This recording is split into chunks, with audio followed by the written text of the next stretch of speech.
हाँ जी हुण तक ਅਸੀਂ ਕੀ ਪੜ੍ਹ ਲਿਆ? ਅਸੀਂ ਹਿਮਾਲਿਆਸ ਬਾਰੇ ਪੜ੍ਹ ਲਿਆ, ਅਸੀਂ ਰਿਵਰਸ ਬਾਰੇ ਪੜ੍ਹ ਲਿਆ, ਰਿਵਰਸ ਤੋਂ ਬਾਅਦ ਅਸੀਂ ਇੰਡੀਆ ਦੇ ਪੈਨਿਨਸੂਲਾ ਬਾਰੇ ਪੜ੍ਹ ਲਿਆ। ਉਸ ਤੋਂ ਬਾਅਦ ਅਸੀਂ ਕੱਲ ਕੀ ਪੜ੍ਹਿਆ ਸੀਗਾ? ਲਾਸਟ ਟੌਪਿਕ ਅਸੀਂ ਕੀ ਪੜ੍ਹਿਆ ਸੀ? ਰਿਵਰਸ ਹੀ ਪੜ੍ਹਿਆ ਸੀ। ਠੀਕ ਹੈ, ਅੱਜ ਦਾ ਟੌਪਿਕ ਹੈਗਾ ਦੈਟ ਇਜ਼ ਵੈਦਰ। ਇੱਕ ਹੁੰਦਾ ਵੈਦਰ ਅਤੇ ਇੱਕ ਹੁੰਦਾ ਕਲਾਈਮੇਟ। ਦੱਸੋ ਕੀ ਫਰਕ ਹੁੰਦਾ ਦੋਨਾਂ 'ਚ? उल्टा बोल रहे हो। और कोई वैदर का शॉर्ट टाइम के लिए ਹੁੰਦਾ। ਹੁਣ ਕਿਦਾਂ ਦਾ ਵੈਦਰ? ਵੈਦਰ ਚੇਂਜ ਹੁੰਦਾ ਰਹਿੰਦਾ ਸ਼ਾਰਟ ਟਰਮ, ਅਤੇ ਕਲਾਈਮੇਟ ਲੌਂਗ ਟਰਮ ਹੁੰਦਾ। ਜਿਵੇਂ ਗਰਮੀਆਂ ਨੇ ਤਾਂ ਪੂਰੀਆਂ ਗਰਮੀਆਂ ਪੈਂਦੀਆਂ ਨੇ, ਫਿਰ ਸਰਦੀਆਂ 'ਚ ਪੂਰੀ ਠੰਡ ਪੈਂਦੀ ਹੈ, ਲਗਾਤਾਰ ਪੈਂਦੀ ਹੈ। ਠੀਕ ਹੈ, ਥੋੜੀ ਬਹੁਤ ਉੱਪਰ ਨੀਚੇ ਹੋ ਸਕਦੀ ਹੈ। ਠੀਕ ਹੈ ਨਾ? ਸੋ ਇਦਾਂ ਮੌਨਸੂਨ ਦੇ ਵਿੱਚ ਮੀਂਹ ਪੈਂਦਾ। ਆਪਣੇ ਇੱਥੇ ਤਾਂ ਚਲੋ ਘੱਟ ਹੀ ਪੈਂਦਾ, ਲੇਕਿਨ ਜੇ ਤੁਸੀਂ केरला चले जाओगे या वेस्टर्न घाट्स चले जाओ या फिर नॉर्थ ईस्ट चले जाओ तो थोड़ा पता नहीं बहुत पैदा, तो उत्थों का क्लाइमेट बन जाता है। ठीक है, सो टॉपिक ਆਪਾਂ ਪੜਾਂਗੇ। ਦੇਖੋ ਰਾਜੇ ਆਹ ਜਿਹੜਾ ਮੇਨਲੀ ਆਪਣੇ ਇੰਡੀਆ ਦੇ ਵਿੱਚ ਆ ਤਿੰਨ ਤਰ੍ਹਾਂ ਦੇ ਡਿਫਰੈਂਟ ਵੈਦਰਸ ਜਾਂ ਕਲਾਈਮੇਟਸ ਪਾਏ ਜਾਂਦੇ ਨੇ। ਹੁਣ ਮੈਂ ਕਲਾਈਮੇਟ ਹੀ ਬੋਲੂੰਗਾ। ਇੱਕ ਤਾਂ ਇਹ ਸੀਜ਼ਨਸ ਨੇ ਬੇਸਿਕਲੀ, ਮੌਸਮ। ਇੱਕ ਤਾਂ ਆਪਣਾ ਵਿੰਟਰ, ਸਮਰ, ਮੌਨਸੂਨ। ਸਾਡੇ ਦੇਸ਼ ਦੇ ਵਿੱਚ ਗਰਮੀਆਂ ਜ਼ਿਆਦਾ ਵੱਡੀਆਂ ਹੁੰਦੀਆਂ ਨੇ ਜਾਂ ਸਰਦੀਆਂ ਜ਼ਿਆਦਾ ਵੱਡੀਆਂ ਹੁੰਦੀਆਂ ਨੇ? ਕਿਉਂ? ਇਹਦਾ ਕਿਉਂ ਹੈ? ਕੈਨੇਡਾ ਦੇ ਵਿੱਚ ਗਰਮੀ ਜ਼ਿਆਦਾ ਪੈਂਦੀ ਹੈ ਕਿ ਠੰਡ ਜ਼ਿਆਦਾ ਪੈਂਦੀ ਹੈ? ਇਹ ਕੀ ਚੱਕਰ ਹੈ? ਜਿਹੜਾ ਅਰਥ ਘੁੰਮਦੀ ਹੈ ਉਸ ਸਾਲ ਬਿਲਕੁਲ ਸੈਂਟਰ 'ਚ। ਹਾਂ ਦੇਖੋ, ਜੇ ਤੁਸੀਂ ਦੇਖੋਗੇ ਲੋਕੇਸ਼ਨ ਇੰਡੀਆ ਦੀ, ਤਾਂ ਇੰਡੀਆ ਦੀ ਲੋਕੇਸ਼ਨ ਕੈਨੇਡਾ ਦੇ ਮੁਕਾਬਲੇ ਭੂ-ਮੱਧ ਰੇਖਾ ਦੇ ਨੇੜੇ ਹੈ। ਭੂ-ਮੱਧ ਰੇਖਾ ਦੇ ਉੱਪਰ ਗਰਮੀ ਜ਼ਿਆਦਾ ਹੁੰਦੀ ਹੈ, ਇਸ ਕਰਕੇ ਸਾਡੇ ਦੇਸ਼ 'ਚ ਗਰਮੀ ਜ਼ਿਆਦਾ ਪੈਂਦੀ ਹੈ। ਪ੍ਰਿਥਵੀ ਦਾ ਜ਼ਿਆਦਾਤਰ ਹਿੱਸਾ ਸੂਰਜ ਕਨੀ ਰਹਿੰਦਾ। ਬਿਲਕੁਲ ਸਹੀ ਜਵਾਬ ਹੈ। ਸੂਰਜ ਦੇ ਨੇੜੇ ਆਪਾਂ ਉਹਨਾਂ ਦੇ ਮੁਕਾਬਲੇ ਨੇੜੇ ਨਹੀਂ, ਨੇੜੇ ਹੋਣਾ ਤਾਂ ਫਿਰ ਇਦਾਂ ਹੋ ਗਿਆ ਨਾ ਕਿ ਕਿਲੋਮੀਟਰਾਂ 'ਚ ਫਰਕ ਪੈ ਜਾਊਗਾ। ਨਹੀਂ, ਮਤਲਬ ਦੇਖੋ ਇਹ ਬਹੁਤ ਇੰਪੋਰਟੈਂਟ ਗੱਲ ਤੁਸੀਂ ਪੁੱਛੀ।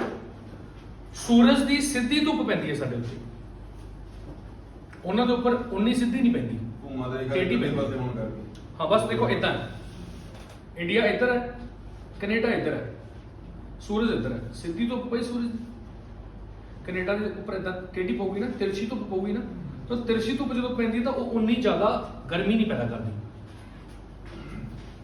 ਠੀਕ ਹੈ ਜੀ, ਉਹ ਦੂਰ ਨੇੜੇ ਵਾਲਾ ਸਿਸਟਮ ਨਹੀਂ ਹੈਗਾ, ਕਿਉਂਕਿ ਧਰਤੀ ਤਾਂ ਪੂਰੀ ਗੋਲ ਹੀ ਹੈ, ਉਹਨੇ ਤਾਂ ਘੁੰਮਦੇ ਰਹਿਣਾ। ਸੋ ਇਹ ਆਪਾਂ ਪੜ੍ਹ ਰਹੇ ਹਾਂ ਵਿੰਟਰ, ਸਮਰ ਤੇ ਮੌਨਸੂਨ। ਮੌਨਸੂਨ ਨੂੰ ਵੀ ਇੱਕ ਆਪਾਂ ਪ੍ਰੋਪਰ ਸੀਜ਼ਨ ਮੰਨਿਆ ਹੈ। ਠੀਕ ਹੈ ਨਾ, ਕਿਉਂਕਿ ਤਕਰੀਬਨ 2 ਤੋਂ ਲੈ ਕੇ 3 ਮਹੀਨਿਆਂ ਦਾ ਪ੍ਰੋਸੈਸ ਹੈ ਪੂਰਾ ਇਹ। ਆਪਣੇ ਇੱਥੇ ਥੋੜੇ ਦਿਨਾਂ ਲਈ ਆਉਂਦਾ, ਲੇਕਿਨ ਫਿਰ ਵੀ ਸ਼ੁਰੂਆਤ ਜਦੋਂ ਦੀ ਹੁੰਦੀ ਹੈ ਉਹ ਤੋਂ ਲੈ ਕੇ ਐਂਡ ਤੱਕ ਇਹ 3 ਤੋਂ ਵੀ ਜ਼ਿਆਦਾ ਮਹੀਨਿਆਂ ਦਾ ਪ੍ਰੋਸੈਸ ਹੈ। ਹੁਣ ਮੌਨਸੂਨ ਦਾ ਮੇਨ ਕਨਸੈਪਟ ਕੀ ਹੈ? ਮੌਨਸੂਨ ਦਾ ਮਤਲਬ ਕੀ ਹੈ? ਗਰਮੀਆਂ ਦੇ ਵਿੱਚ ਇਹ ਦੇਖਿਆ ਗਿਆ ਕਿ ਜਿਹੜੀਆਂ ਵਿੰਡਸ ਹੁੰਦੀਆਂ ਨੇ, ਵਿੰਡਸ ਹਵਾਵਾਂ, ਉਹਨਾਂ ਦੀ ਡਾਇਰੈਕਸ਼ਨ ਅਚਾਨਕ ਚੇਂਜ ਹੋ ਜਾਂਦੀ ਹੈ ਅਤੇ ਇੰਡੀਆ ਵੱਲ ਨੂੰ ਉਹ ਵਗਣੀਆਂ ਸ਼ੁਰੂ ਹੋ ਜਾਂਦੀਆਂ ਨੇ। ਠੀਕ ਹੈ, ਜੇ ਕੋਈ ਪ੍ਰੋਬਲਮ ਆਈ ਮੈਨੂੰ ਦੱਸ ਦਿਓ। ਠੀਕ ਚੱਲ ਓਕੇ? ਰਿਕਾਰਡਿੰਗ ਕਰ ਰਹੇ ਨਾ? ਠੀਕ ਹੈ। ਸੋ ਮੌਸਮ ਸ਼ਬਦ ਜਿਹੜਾ ਹੈਗਾ ਅਰੈਬਿਕ ਸ਼ਬਦ, ਅਰਬੀ ਭਾਸ਼ਾ ਦਾ ਸ਼ਬਦ ਹੈ ਮੌਸਮ, ਉੱਥੋਂ ਦੀ ਅਸੀਂ ਲਿਆ ਮੌਨਸੂਨ। ਠੀਕ ਹੈ, ਹੁਣ ਤਾਂ ਕਲੀਅਰ? ਹੁਣ ਇਹ ਟੌਪਿਕ ਵੈਸੇ ਤਾਂ ਜੇ ਆਪਾਂ ਇਹਨੂੰ ਖਤਮ ਕਰਨਾ ਚਾਹੀਏ ਤਾਂ ਇੱਥੇ ਖਤਮ ਹੋ ਜਾਂਦਾ ਕਿ ਮੀਂਹ ਪੈਦਾ ਔਰ ਗੱਲ ਖਤਮ, ਪਰ ਹੁਣ ਇਹ ਬਹੁਤ ਇੱਕ ਵੱਡਾ ਟੌਪਿਕ ਹੈ, ਆਪਣੇ ਆਪ 'ਚ ਇੱਕ ਪੂਰੀ ਸਟੱਡੀ ਹੈ, ਇਹਦੇ ਉੱਪਰ PhD ਵੀ ਕੀਤੀ ਜਾ ਸਕਦੀ ਹੈ। ਠੀਕ ਹੈ, ਆਹ 4 ਚੀਜ਼ਾਂ ਹੁੰਦੀਆਂ। ਇੱਕ ਤਾਂ ਇੱਕੋ ਦਮ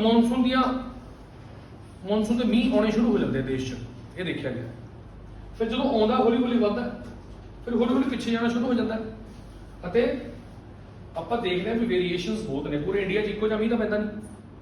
ਪੰਜਾਬ ਦੇ ਵਿੱਚ ਤਾਂ ਜੁਲਾਈ ਦੇ ਮਹੀਨੇ 'ਚ ਥੋੜਾ ਬਹੁਤ ਮੀਂਹ ਪੈਂਦਾ ਮੌਨਸੂਨ ਕਰਕੇ, ਪਰ ਜੇ ਮੈਂ ਗੱਲ ਕਰਾਂ ਕੇਰਲਾ ਦੀ, ਉੱਥੇ ਬਹੁਤ ਮੀਂਹ ਪੈਂਦਾ ਕਿਉਂਕਿ ਉਹ ਵੈਸੇ ਸਮੁੰਦਰ ਦੇ ਨਾਲ ਆਉਂਦਾ। ਠੀਕ ਹੈ ਨਾ? ਤਾਂ ਅਸੀਂ ਪਹਿਲਾਂ ਗੱਲ ਕਰਾਂਗੇ ਕਿ ਮੌਨਸੂਨ ਦੇ ਆਉਣ ਦੇ ਕਾਰਨ ਕੀ ਨੇ। ਕਿ ਮੌਨਸੂਨ ਸਿਰਫ ਇੰਡੀਆ 'ਚ ਹੀ ਆਉਂਦਾ? ਮੌਨਸੂਨ ਪਾਕਿਸਤਾਨ 'ਚ ਵੀ ਆਉਂਦਾ, ਇੰਡੀਆ ਦੇ ਲਾਗੇ ਸਾਰੇ ਕਿਤੇ ਆਉਂਦਾ, ਅਤੇ ਚਾਈਨਾ ਤੱਕ ਵੀ ਆਉਂਦਾ। ਠੀਕ ਹੈ, ਪਰ ਉਹਦੀ ਥੋੜੀ ਜਿਹੀ ਨੇਚਰ ਚੇਂਜ ਹੋ ਜਾਂਦੀ ਉੱਥੇ ਜਾ ਕੇ। ਸੋ ਆਹ 5 ਕਾਰਨ ਨੇ ਮੌਨਸੂਨ ਦੇ ਆਉਣ ਦੇ। ਮੋਟਾ ਮੋਟਾ ਤੁਹਾਨੂੰ ਮੈਂ ਸਮਝਾਉਂਗਾ, ਜ਼ਿਆਦਾ ਬਰੀਕੀ 'ਚ ਜਾਣ ਦੀ ਲੋੜ ਨਹੀਂ ਹੈ, ਮੋਟਾ ਮੋਟਾ ਹੀ ਸਮਝਣਾ ਕਿਉਂਕਿ ਮੈਂ ਜਨਰਲ ਨੌਲੇਜ ਪੜ੍ਹ ਰਿਹਾ ਹਾਂ। ਠੀਕ ਹੈ, ਸਭ ਤੋਂ ਪਹਿਲਾਂ ਹੈਗਾ ਟ੍ਰੋਪੀਕਲ ਈਸਟਰਲੀ ਜੈਟ। ਹੁਣ ਤੁਹਾਨੂੰ ਇਹਦਾ ਬਿਲਕੁਲ ਨਹੀਂ ਸਮਝ ਆਉਣਾ, ਕੱਖ ਨਹੀਂ ਸਮਝ ਆਉਣਾ ਵੀ ਚੀਜ਼ ਕੀ ਹੈ। ਯੈਸ ਔਰ ਨੋ? ਨਹੀਂ ਸਮਝ ਆਇਆ। ਇਹ ਇੱਕ ਤਰ੍ਹਾਂ ਦੀ ਹਵਾ ਹੈ। Okay, second equatorial trough. Trough ਦਾ ਮਤਲਬ ਹੁੰਦਾ ਜਦੋਂ ਕਿਸੇ ਜਗ੍ਹਾ ਤੇ ਪ੍ਰੈਸ਼ਰ ਬਹੁਤ ਘਟ ਜਾਂਦਾ। ਠੀਕ ਹੈ ਨਾ। ਇਹ ਇੱਕ ਹੋਰ ਜੈਟ ਹੈਗਾ, ਸਬ ਟ੍ਰੋਪੀਕਲ ਵੈਸਟਰਨ ਜੈਟ ਸਟ੍ਰੀਮ। ਪਹਿਲਾਂ ਵੀ ਜੈਟ ਸੀ, ਇਹ ਵੀ ਜੈਟ ਦਾ ਮਤਲਬ ਵੀ ਹਵਾ ਹੈ। ਅੱਗੇ ਆ ਗਿਆ ਜੀ ਐਲ ਨੀਨੋ। ਐਲ ਨੀਨੋ ਇੱਕ ਕਨਸੈਪਟ ਹੈਗਾ ਜਿਹਦੇ ਬਾਰੇ ਮੈਂ ਤੁਹਾਨੂੰ ਅੱਗੇ ਜਾ ਕੇ ਦੱਸਦਾ। ਇਹਦਾ ਮੌਨਸੂਨ ਦੇ ਨਾਲ ਇੱਕ ਬਹੁਤ ਵੱਡਾ ਲਿੰਕ ਹੈ। ਸੋਮਾਲੀ ਜੈਟ ਅਗੇਨ ਹਵਾ, ਮਤਲਬ ਜ਼ਿਆਦਾਤਰ ਹਵਾਵਾਂ ਨੇ ਜਿਹੜੀਆਂ ਉਹ ਇਹਨੂੰ ਕੰਟਰੋਲ ਕਰ ਰਹੀਆਂ ਨੇ। ਹੁਣ ਇਹ ਤੋਂ ਪਹਿਲਾਂ ਕਿ ਮੈਂ ਅੱਗੇ ਵਧਾਂ, ਤੁਸੀਂ ਦੱਸੋ ਹਵਾ ਜਦੋਂ ਚੱਲਦੀ ਹੈ ਕਿਉਂ ਚੱਲਦੀ ਹੈ? ਹਵਾ ਚੱਲਦੀ ਕਿਉਂ ਹੈ? ਮੇਨ ਰੀਜ਼ਨ ਕੀ ਹੈ ਹਵਾ ਦੇ ਚੱਲਣ ਦਾ? ਸਮੁੰਦਰੀ ਲਹਿਰਾਂ ਕਿੱਥੇ ਨੇ? ਸਾਡੇ ਪਾਤਰਾਂ 'ਚ ਵੀ ਤਾਂ ਹਵਾ ਚੱਲਦੀ ਹੈ। ਨੋ ਇੰਨੀ ਟੈਨਸ਼ਨ ਲੈਣੀ ਡੀਪ ਨਹੀਂ ਆਣਾ। ਤੁਹਾਡੇ ਖੇਤ 'ਚ ਬਰੋਲਾ ਕਿਉਂ ਬਣਦਾ ਕਈ ਵਾਰੀ? ਉਹ ਵੀ ਸਮੁੰਦਰ ਕਰਕੇ ਬਣ ਜਾਂਦਾ। ਲੋਕਲ ਰੀਜ਼ਨ ਦੱਸੋ ਮੈਨੂੰ। ਨਹੀਂ ਪਤਾ? ਕੋਈ ਦਿੱਕਤ ਨਹੀਂ। ਗਰਮੀ ਪੈਂਦੀ ਹੈ, ਧੁੱਪ ਜਦੋਂ ਜ਼ਮੀਨ ਤੇ ਪੈਂਦੀ ਹੈ ਜ਼ਮੀਨ ਗਰਮ ਹੁੰਦੀ ਹੈ, ਹਵਾ ਗਰਮ ਹੋ ਜਾਂਦੀ ਹੈ, ਉੱਪਰ ਨੂੰ ਉੱਡਦੀ ਹੈ।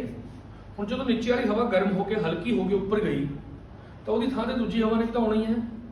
ਇੱਧਰੋਂ ਤਾਂ ਗਰਮ ਹੋ ਕੇ ਉੱਪਰ ਚਲੀ ਗਈ, ਫਿਰ ਇੱਧਰੋਂ ਦੀ ਹਵਾ ਇੱਧਰ ਨੂੰ ਚੱਲੂਗੀ, ਹਵਾ ਚੱਲ ਗਈ। ਬਸ ਸਿੰਪਲ ਜਿਹਾ ਰੀਜ਼ਨ। ਜਦੋਂ ਕਿਸੇ ਜਗ੍ਹਾ ਤੇ ਪ੍ਰੈਸ਼ਰ ਡਿਫਰੈਂਸ ਹੁੰਦਾ, ਗੁਬਾਰੇ ਦੇ ਵਿੱਚ ਆਪਾਂ ਹਵਾ ਭਰਦੇ ਹਾਂ, ਬਾਅਦ ਜਦੋਂ ਤਾਂ ਛੱਡ ਦਿੰਦੇ ਆ ਤਾਂ ਉਹ ਜੋ ਹਵਾ ਨਿਕਲਦੀ ਹੈ ਨਾ ਬਾਹਰ ਨੂੰ ਬਹੁਤ ਜ਼ੋਰ ਦੀ, ਕਿਉਂਕਿ ਉਹਦੇ ਅੰਦਰ ਹਾਈ ਪ੍ਰੈਸ਼ਰ ਹੈਗਾ, ਬਾਹਰ ਲੋ ਪ੍ਰੈਸ਼ਰ ਨਾਰਮਲ ਪ੍ਰੈਸ਼ਰ ਆ। ਬਾਹਰ ਪ੍ਰੈਸ਼ਰ ਕੁੱਕਰ ਦੇ ਵਿੱਚੋਂ ਵੀ ਤਾਂ ਹਵਾ ਨਿਕਲਦੀ ਹੈ ਕਰਕੇ, ਸਟੀਮ ਨਿਕਲਦੀ ਹੈ ਬਾਹਰ, ਕਿਉਂਕਿ ਅੰਦਰ ਪ੍ਰੈਸ਼ਰ ਜ਼ਿਆਦਾ, ਬਾਹਰ ਪ੍ਰੈਸ਼ਰ ਘੱਟ। ਤੁਹਾਡੇ ਜਦੋਂ ਟਾਇਰ ਫਟਦਾ ਕਿਉਂਕਿ ਅੰਦਰ ਪ੍ਰੈਸ਼ਰ ਬਹੁਤ ਜ਼ਿਆਦਾ ਭਰਤਾ ਸੀ, ਤਾਂ ਸਾਰੀ ਗੇਮ ਪ੍ਰੈਸ਼ਰ ਦੀ ਹੈ। ਠੀਕ ਹੈ, ਤੇ ਪ੍ਰੈਸ਼ਰ ਦਾ ਲਿੰਕ ਟੈਂਪਰੇਚਰ ਨਾਲ। ਜਦੋਂ ਗਰਮੀ ਹੋਊਗੀ, ਗਰਮੀਆਂ ਦੇ ਵਿੱਚ ਹਵਾਵਾਂ ਚੱਲਦੀਆਂ ਨੇ, ਲੂ ਚੱਲਦੀ ਹੈ ਨਾ, ਇਸੇ ਕਰਕੇ ਚੱਲਦੀ ਹੈ। ਠੀਕ ਹੈ, ਜਿਹੜੀ ਆਪਣੀ ਲੋਕਲ ਹਵਾਵਾਂ ਦੀ ਗੱਲ ਕਰ ਰਿਹਾ ਮੈਂ। ਇਹ ਤੋਂ ਇਲਾਵਾ ਜੇ ਤੁਸੀਂ ਸਾਡੇ ਐਟਮੋਸਫੀਅਰ ਦੇ ਉੱਪਰਲੇ ਪਾਸੇ ਜਾਓਗੇ ਤਾਂ ਉੱਥੇ ਪਰਮਾਨੈਂਟ ਹਵਾਵਾਂ ਚੱਲਦੀਆਂ ਰਹਿੰਦੀਆਂ ਨੇ। ਉਹਨਾਂ ਦਾ ਆਪਣਾ ਰੀਜ਼ਨ ਹੈ, ਉਹਦੇ ਬਾਰੇ ਆਪਾਂ ਫਿਜ਼ੀਕਲ ਜਿਓਗ੍ਰਾਫੀ 'ਚ ਪੜਾਂਗੇ। ਫਿਲਹਾਲ ਬੇਸਿਕ ਤੁਹਾਨੂੰ ਪਤਾ ਲੱਗਾ ਵੀ ਹੀਟ ਗਰਮੀ ਦੇ ਨਾਲ ਸਿੱਧਾ ਸੰਬੰਧ ਹੈ। ਯਾਰ ਪ੍ਰੈਸ਼ਰ ਕੁੱਕਰ ਦੇ ਵਿੱਚੋਂ ਵੀ ਤਾਂ ਹਵਾ ਤਾਂ ਹੀ ਨਿਕਲੀ ਸੀ ਜੋ ਗਰਮੀ ਦਿੱਤੀ ਸੀ ਉਹਨੂੰ। ਯੈਸ ਔਰ ਨੋ? ਤਾਂ ਕਿਤੇ ਨਾ ਕਿਤੇ ਹਵਾ ਦੇ ਚੱਲਣ ਦਾ ਲਿੰਕ ਪ੍ਰੈਸ਼ਰ ਨਾਲ ਹੈ ਅਤੇ ਪ੍ਰੈਸ਼ਰ ਦਾ ਲਿੰਕ ਹੀਟ ਨਾਲ ਹੈ। ਹੀਟ ਤਾਂ ਪੈਂਦੀ ਹੋ ਹੁਣ ਪੂਰੀ ਦੁਨੀਆ 'ਚ ਹੀ, ਮਤਲਬ ਸੂਰਜ ਤੋਂ ਧੁੱਪ ਤਾਂ ਪੈ ਹੀ ਰਹੀ ਹੈ, ਤਾਂ ਉਸੇ ਕਰਕੇ ਹਵਾਵਾਂ ਚੱਲਦੀਆਂ। ਤਾਂ ਹਵਾਵਾਂ ਚੱਲਣ ਦਾ ਮੁੱਖ ਕਾਰਨ ਕੀ ਹੈ? ਸੂਰਜ ਦੀ ਰੋਸ਼ਨੀ, ਜਿਹੜੀ ਗਰਮੀ ਆ ਰਹੀ ਹੈ, ਉਹਦੇ ਕਰਕੇ ਹਵਾਵਾਂ ਚੱਲਦੀਆਂ। ਇਹ ਤੋਂ ਇਲਾਵਾ ਧਰਤੀ ਵੀ ਤਾਂ ਘੁੰਮ ਰਹੀ ਹੈ ਗੋਲ ਗੋਲ। ਤੁਸੀਂ ਜਦੋਂ ਬੱਸ 'ਚ ਬੈਠੇ ਹੁੰਦੇ ਹੋ, ਬੱਸ ਚੱਲ ਰਹੀ ਹੁੰਦੀ ਹੈ, ਤਾਂ ਜਦੋਂ ਤੁਸੀਂ ਮੂੰਹ ਬਾਹਰ ਨੂੰ ਕੱਢੋਗੇ, ਹੱਥ ਬਾਹਰ ਕੱਢੋਗੇ ਤਾਂ ਹਵਾ ਲੱਗੂਗੀ ਨਾ। ਇਹੀ ਵੀ ਕਾਰਨ ਹੈ। ਤਾਂ ਮੇਨਲੀ ਆ ਦੋ ਕਾਰਨ ਨੇ। ਠੀਕ ਹੈ, ਸਮੁੰਦਰ ਦਾ ਇਹ ਫੈਕਟਰ ਹੁੰਦਾ ਵੀ ਸਮੁੰਦਰ ਕਰਕੇ ਹਵਾ ਦੇ ਵਿੱਚ ਨਮੀ ਆ ਜਾਂਦੀ ਹੈ, ਫਿਰ ਉਹਦੇ ਕਰਕੇ ਮੀਂਹ ਪੈ ਜਾਂਦਾ ਹੈ। ਸਮੁੰਦਰ ਕਰਕੇ ਹਵਾ ਕਿੱਦਾਂ ਚੱਲੂਗੀ ਤੁਸੀਂ ਦੱਸੋ ਮੈਨੂੰ? ਇਹ ਚੱਲ ਸਕਦੀ ਹੈ ਸਮੁੰਦਰ ਕਰਕੇ ਹਵਾ? ਸਮੁੰਦਰ ਆਪਣਾ ਕੰਮ ਕਰ ਰਿਹਾ, ਹਵਾ ਉੱਪਰ ਹੈ, ਸਮੁੰਦਰ ਹਵਾ ਨੂੰ ਕਿਵੇਂ ਛੱਡੂਗਾ? ਸਿਰਫ ਸਮੁੰਦਰ ਦੀ ਨਮੀ ਹਵਾ 'ਚ ਆ ਸਕਦੀ ਹੈ। ਯੈਸ ਔਰ ਨੋ? ਇਹ ਚੀਜ਼। ਚਲੋ ਹੁਣ ਮੁੱਖ ਦੀ ਗੱਲ ਕੀ ਹੈ ਜੀ? ਜੇ ਤੁਸੀਂ ਇੰਡੀਆ ਦਾ ਮੈਪ ਦੇਖੋ, ਪੂਰੇ ਮਤਲਬ ਨਿਚਲੇ ਪਾਸੇ ਇੰਡੀਅਨ ਓਸ਼ੀਅਨ ਦੇਖੋਗੇ ਤਾਂ ਇੱਥੇ ਦੇਖਿਆ ਗਿਆ ਇੱਕ ਜਗ੍ਹਾ ਹੈਗੀ ਮੈਡਾਗਾਸਕਰ। ਸੁਣਿਆ ਨਾਮ ਇਹਦਾ? ਮੈਡਾਗਾਸਕਰ ਇੱਕ ਦੇਸ਼ ਹੈ ਅਤੇ ਇੱਥੇ ਹਾਈ ਪ੍ਰੈਸ਼ਰ ਕ੍ਰੀਏਟ ਹੋ ਜਾਂਦਾ ਅਤੇ ਤਿੱਬਤ ਦੇ ਉੱਪਰ ਲੋ ਪ੍ਰੈਸ਼ਰ ਕ੍ਰੀਏਟ ਹੋ ਜਾਂਦਾ। ਹੁਣ ਤਿੱਬਤ ਦਾ ਇੱਕ ਪਠਾਰ ਹੈਗਾ, ਜਿਵੇਂ ਪਹਾੜ ਹੁੰਦੇ ਆ ਨਾ, ਉਹਦਾ ਪਠਾਰ ਹੁੰਦੇ, ਪਠਾਰ ਉੱਪਰ ਉਹਦੀ ਕੀ ਹੁੰਦੇ ਆ? ਪਲੇਨ ਹੁੰਦੇ। ਠੀਕ ਹੈ, ਪਲੇਨ ਨੇ ਬਿਲਕੁਲ, ਧੁੱਪ ਸਿੱਧੀ ਪੈਂਦੀ ਹੈ ਤੇ ਕੀ ਹੋ ਜਾਂਦਾ? ਗਰਮ ਹੋ ਜਾਂਦੀ ਹੈ। ਗਰਮ ਹੋਣ ਨਾਲ ਹਵਾ ਕੀ ਹੋਊਗੀ? ਹਲਕੀ ਹੋਊਗੀ, ਉੱਪਰ ਜਾਊਗੀ, ਨੀਚੇ ਕੀ ਹੋ ਜੂ? ਲੋ ਪ੍ਰੈਸ਼ਰ ਹੋਊ। ਤਾਂ ਤਿੱਬਤ ਸਭ ਤੋਂ ਵੱਡਾ ਪਠਾਰ ਹੈ ਦੁਨੀਆ ਦਾ। ਤਿੱਬਤ ਦੁਨੀਆ ਦਾ ਸਭ ਤੋਂ ਵੱਡਾ ਪਠਾਰ ਹੈ ਤੇ ਉੱਥੇ ਤਾਂ ਵੈਸੇ ਹੀ ਫਿਰ ਇਹ ਵਾਲੀ ਚੀਜ਼ ਬਹੁਤ ਜ਼ਿਆਦਾ ਹੋਣੀ ਹੈ, ਤੇ ਇਸ ਕਰਕੇ ਤਿੱਬਤ ਦੇ ਵਿੱਚ ਧੁੱਪ ਪੈਂਦੀ ਹੈ ਤੇ ਉੱਥੋਂ ਦਾ ਟੈਂਪਰੇਚਰ ਲੋ ਹੋ ਜਾਂਦਾ। ਫਿਰ ਲੋ ਟੈਂਪਰੇਚਰ ਜਿਹੜਾ ਹੈਗਾ, ਉਧਰਲੇ ਪਾਸੋਂ ਹਾਈ ਟੈਂਪਰੇਚਰ ਹੈ, ਹਵਾ ਇਧਰਲੇ ਪਾਸੇ ਆ ਜਾਊਗੀ ਤਿੱਬਤ ਵਾਲੇ ਪਾਸੇ। ਤਾਂ ਇਸ ਤਰ੍ਹਾਂ ਹਵਾ ਚੱਲ ਰਹੀ ਹੈ ਕਿ ਨਹੀਂ ਚੱਲ ਰਹੀ? ਦੇਖੋ ਇਹ ਕਾਰਨ। ਠੀਕ ਹੈ, ਤੇ ਹਵਾ ਚੱਲ ਰਹੀ ਹੈ, ਇੱਧਰ ਨੂੰ ਜਾ ਰਹੀ ਹੈ ਹਵਾ, ਸਮੁੰਦਰ ਥਾਣੀ ਹੋ ਕੇ ਜਾ ਰਹੀ ਹੈ ਨਾ, ਸਮੁੰਦਰ ਦੇ ਉੱਤੋਂ ਲੰਘ ਕੇ ਜਾ ਰਹੀ ਹੈ, ਕੀ ਲੈ ਜੂਗੀ ਨਾਲ? ਪਾਣੀ, ਨਮੀ ਲੈ ਜੂਗੀ, ਉੱਥੇ ਮੀਂਹ ਪਾ ਦੇਣਾ, ਮੌਨਸੂਨ। ਤਾਂ ਮੇਨ ਕਾਰਨ ਤਾਂ ਇਹਦਾ ਹੀ ਮੰਨਿਆ ਜਾਂਦਾ, ਮੇਨ ਸਭ ਤੋਂ ਵੱਡਾ ਕਾਰਨ ਇਹ। ਇਹਨੂੰ ਸਾਇੰਟੀਫਿਕਲੀ ਨਾਮ ਆਪਾਂ ਕੀ ਦੇਤਾ?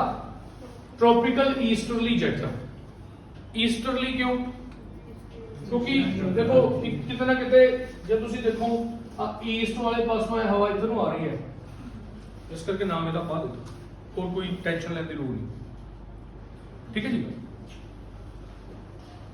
तो मैं ਤੁਹਾਨੂੰ ਪਹਿਲਾਂ ਵੀ ਦੱਸਿਆ ਸੀਗਾ ਜਦੋਂ ਆਪਾਂ ਕਿਤੇ ਹਿਮਾਲਿਆਸ ਬਾਰੇ ਪੜ੍ਹ ਰਹੇ ਸੀਗੇ ਕਿ ਕਿਸ ਤਰ੍ਹਾਂ ਹਵਾਵਾਂ ਨੇ ਜਿਹੜੀਆਂ ਉਹ ਤਿੱਬਤ ਵੱਲ ਜਾਂਦੀਆਂ ਨੇ ਗਰਮੀ ਦੇ ਵਿੱਚ, ਯਾਦ ਆ? ਚਲੋ ਸੈਕਿੰਡ ਹੋਰ ਕੀ ਹੈ, ਇੱਕ ਨਾ ਜੀ ਆ ਜਿਹੜੀ ਤੁਸੀਂ ਰੇਖਾ ਦੇਖ ਰਹੇ ਹੋ ਨਾ, ਆ ਲਾਈਨ ਦੇਖ ਰਹੇ ਹੋ ਕਾਲੇ ਰੰਗ ਦੀ, ਇੱਕ ਲਾਈਨ ਹੁੰਦੀ ਹੈ ਉਹਨੂੰ ਕਹਿੰਦੇ ਨੇ ITCZ। ਹੁਣ ਮੈਂ ਜ਼ਿਆਦਾ ਇਹਦੇ ਉੱਪਰ ਜ਼ਿਆਦਾ ਨਹੀਂ ਤੁਹਾਨੂੰ ਦੱਸੂਗਾ, ਸਿਰਫ ਇਹ ਉਹ ਰੇਖਾ ਹੈ ਜਿਹਦੇ ਉੱਪਰ ਸੂਰਜ ਦੀ ਸਿੱਧੀ ਧੁੱਪ ਪੈ ਰਹੀ ਹੈ।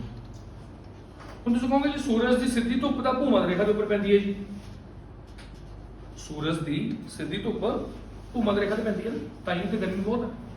ਪਰ ਕਿਉਂਕਿ ਧਰਤੀ ਸਿੱਧੀ ਨਹੀਂ ਹੈਗੀ ਬਿਲਕੁਲ, ਉਹ ਟਿਲਟਡ ਹੈ, ਤਾਂ ਜਦੋਂ ਘੁੰਮ ਕੇ ਸੂਰਜ ਵਾਲੇ ਪਾਸੇ ਨੂੰ ਝੁਕਦੀ ਹੈ ਤਾਂ ਜਿਹੜੀ ਉਹ ਰੇਖਾ ਉੱਪਰ ਨੂੰ ਹੋ ਜਾਂਦੀ ਹੈ, ਤਾਂ ਇਹ ਉਹ ਰੇਖਾ ਜਿੱਥੇ ਸੂਰਜ ਦੀ ਰੋਸ਼ਨੀ, ਅੱਜ ਕੋ ਸੂਰਜ ਆਪਾਂ ਨੇ ਇੱਥੇ ਬਣਾ ਦੇ ਦਿੱਤਾ। ਠੀਕ ਹੈ ਨਾ? ਬਸ ਉਹੀ ਗੱਲ ਮੈਂ ਤੁਹਾਨੂੰ ਦੁਬਾਰਾ ਸਮਝਾਉਣ ਦੀ ਕੋਸ਼ਿਸ਼ ਕਰ ਰਿਹਾ ਵੀ ਇੱਥੇ ਗਰਮੀ ਹੋ ਜਾਂਦੀ ਹੈ ਜ਼ਿਆਦਾ, ਜਿਹਦੇ ਕਰਕੇ ਉਹੀ ਫਿਰ ਹੀਟ ਹੋਊਗੀ, ਹਵਾ ਹਲਕੀ ਹੋਊਗੀ, ਗਰਮ ਹੋਊਗੀ, ਹਲਕੀ ਹੋਊਗੀ, ਉੱਪਰ ਜਾਊਗੀ, ਨੀਚੇ ਲੋ ਪ੍ਰੈਸ਼ਰ ਹੋਊਗਾ, ਬਾਹਰਲੇ ਪਾਸੇ ਹਾਈ ਪ੍ਰੈਸ਼ਰ ਹੋਊਗਾ, ਉਧਰਲੀ ਹਵਾ। ਉਹੀ ਗੱਲ ਦੁਬਾਰਾ ਕਹਿਤੀ ਨਾ ਮੈਂ, ਕੋਈ ਫਰਕ ਤਾਂ ਨਹੀਂ ਹੈਗਾ ਪਿਛਲੀ ਗੱਲ ਤੇ ਹੁਣ ਵਾਲੀ ਗੱਲ 'ਚ। ਅੱਗੇ ਚੱਲ सोमालिया, अगले पासे सोमालिया नाम का देश पैदा, आ सोमालिया, इतने सोमालिया देश है, उसकी राजधानी है कि मोगादिशु। सुना ना? सोमालिया का मशहूर है, डाकू वाले मशहूर है सोमालिया, समुद्री जहाज़ां लुटते हैं लुटेरे, समझ आएगा? हुण इत्थे की देखा गया कि जदों इधरले पासों हवावां ज़्यादा होंदे ने, इधरों जाने की कोशिश करदियां ने हवावां, क्योंकि उधर भी लो प्रेशर होंदा।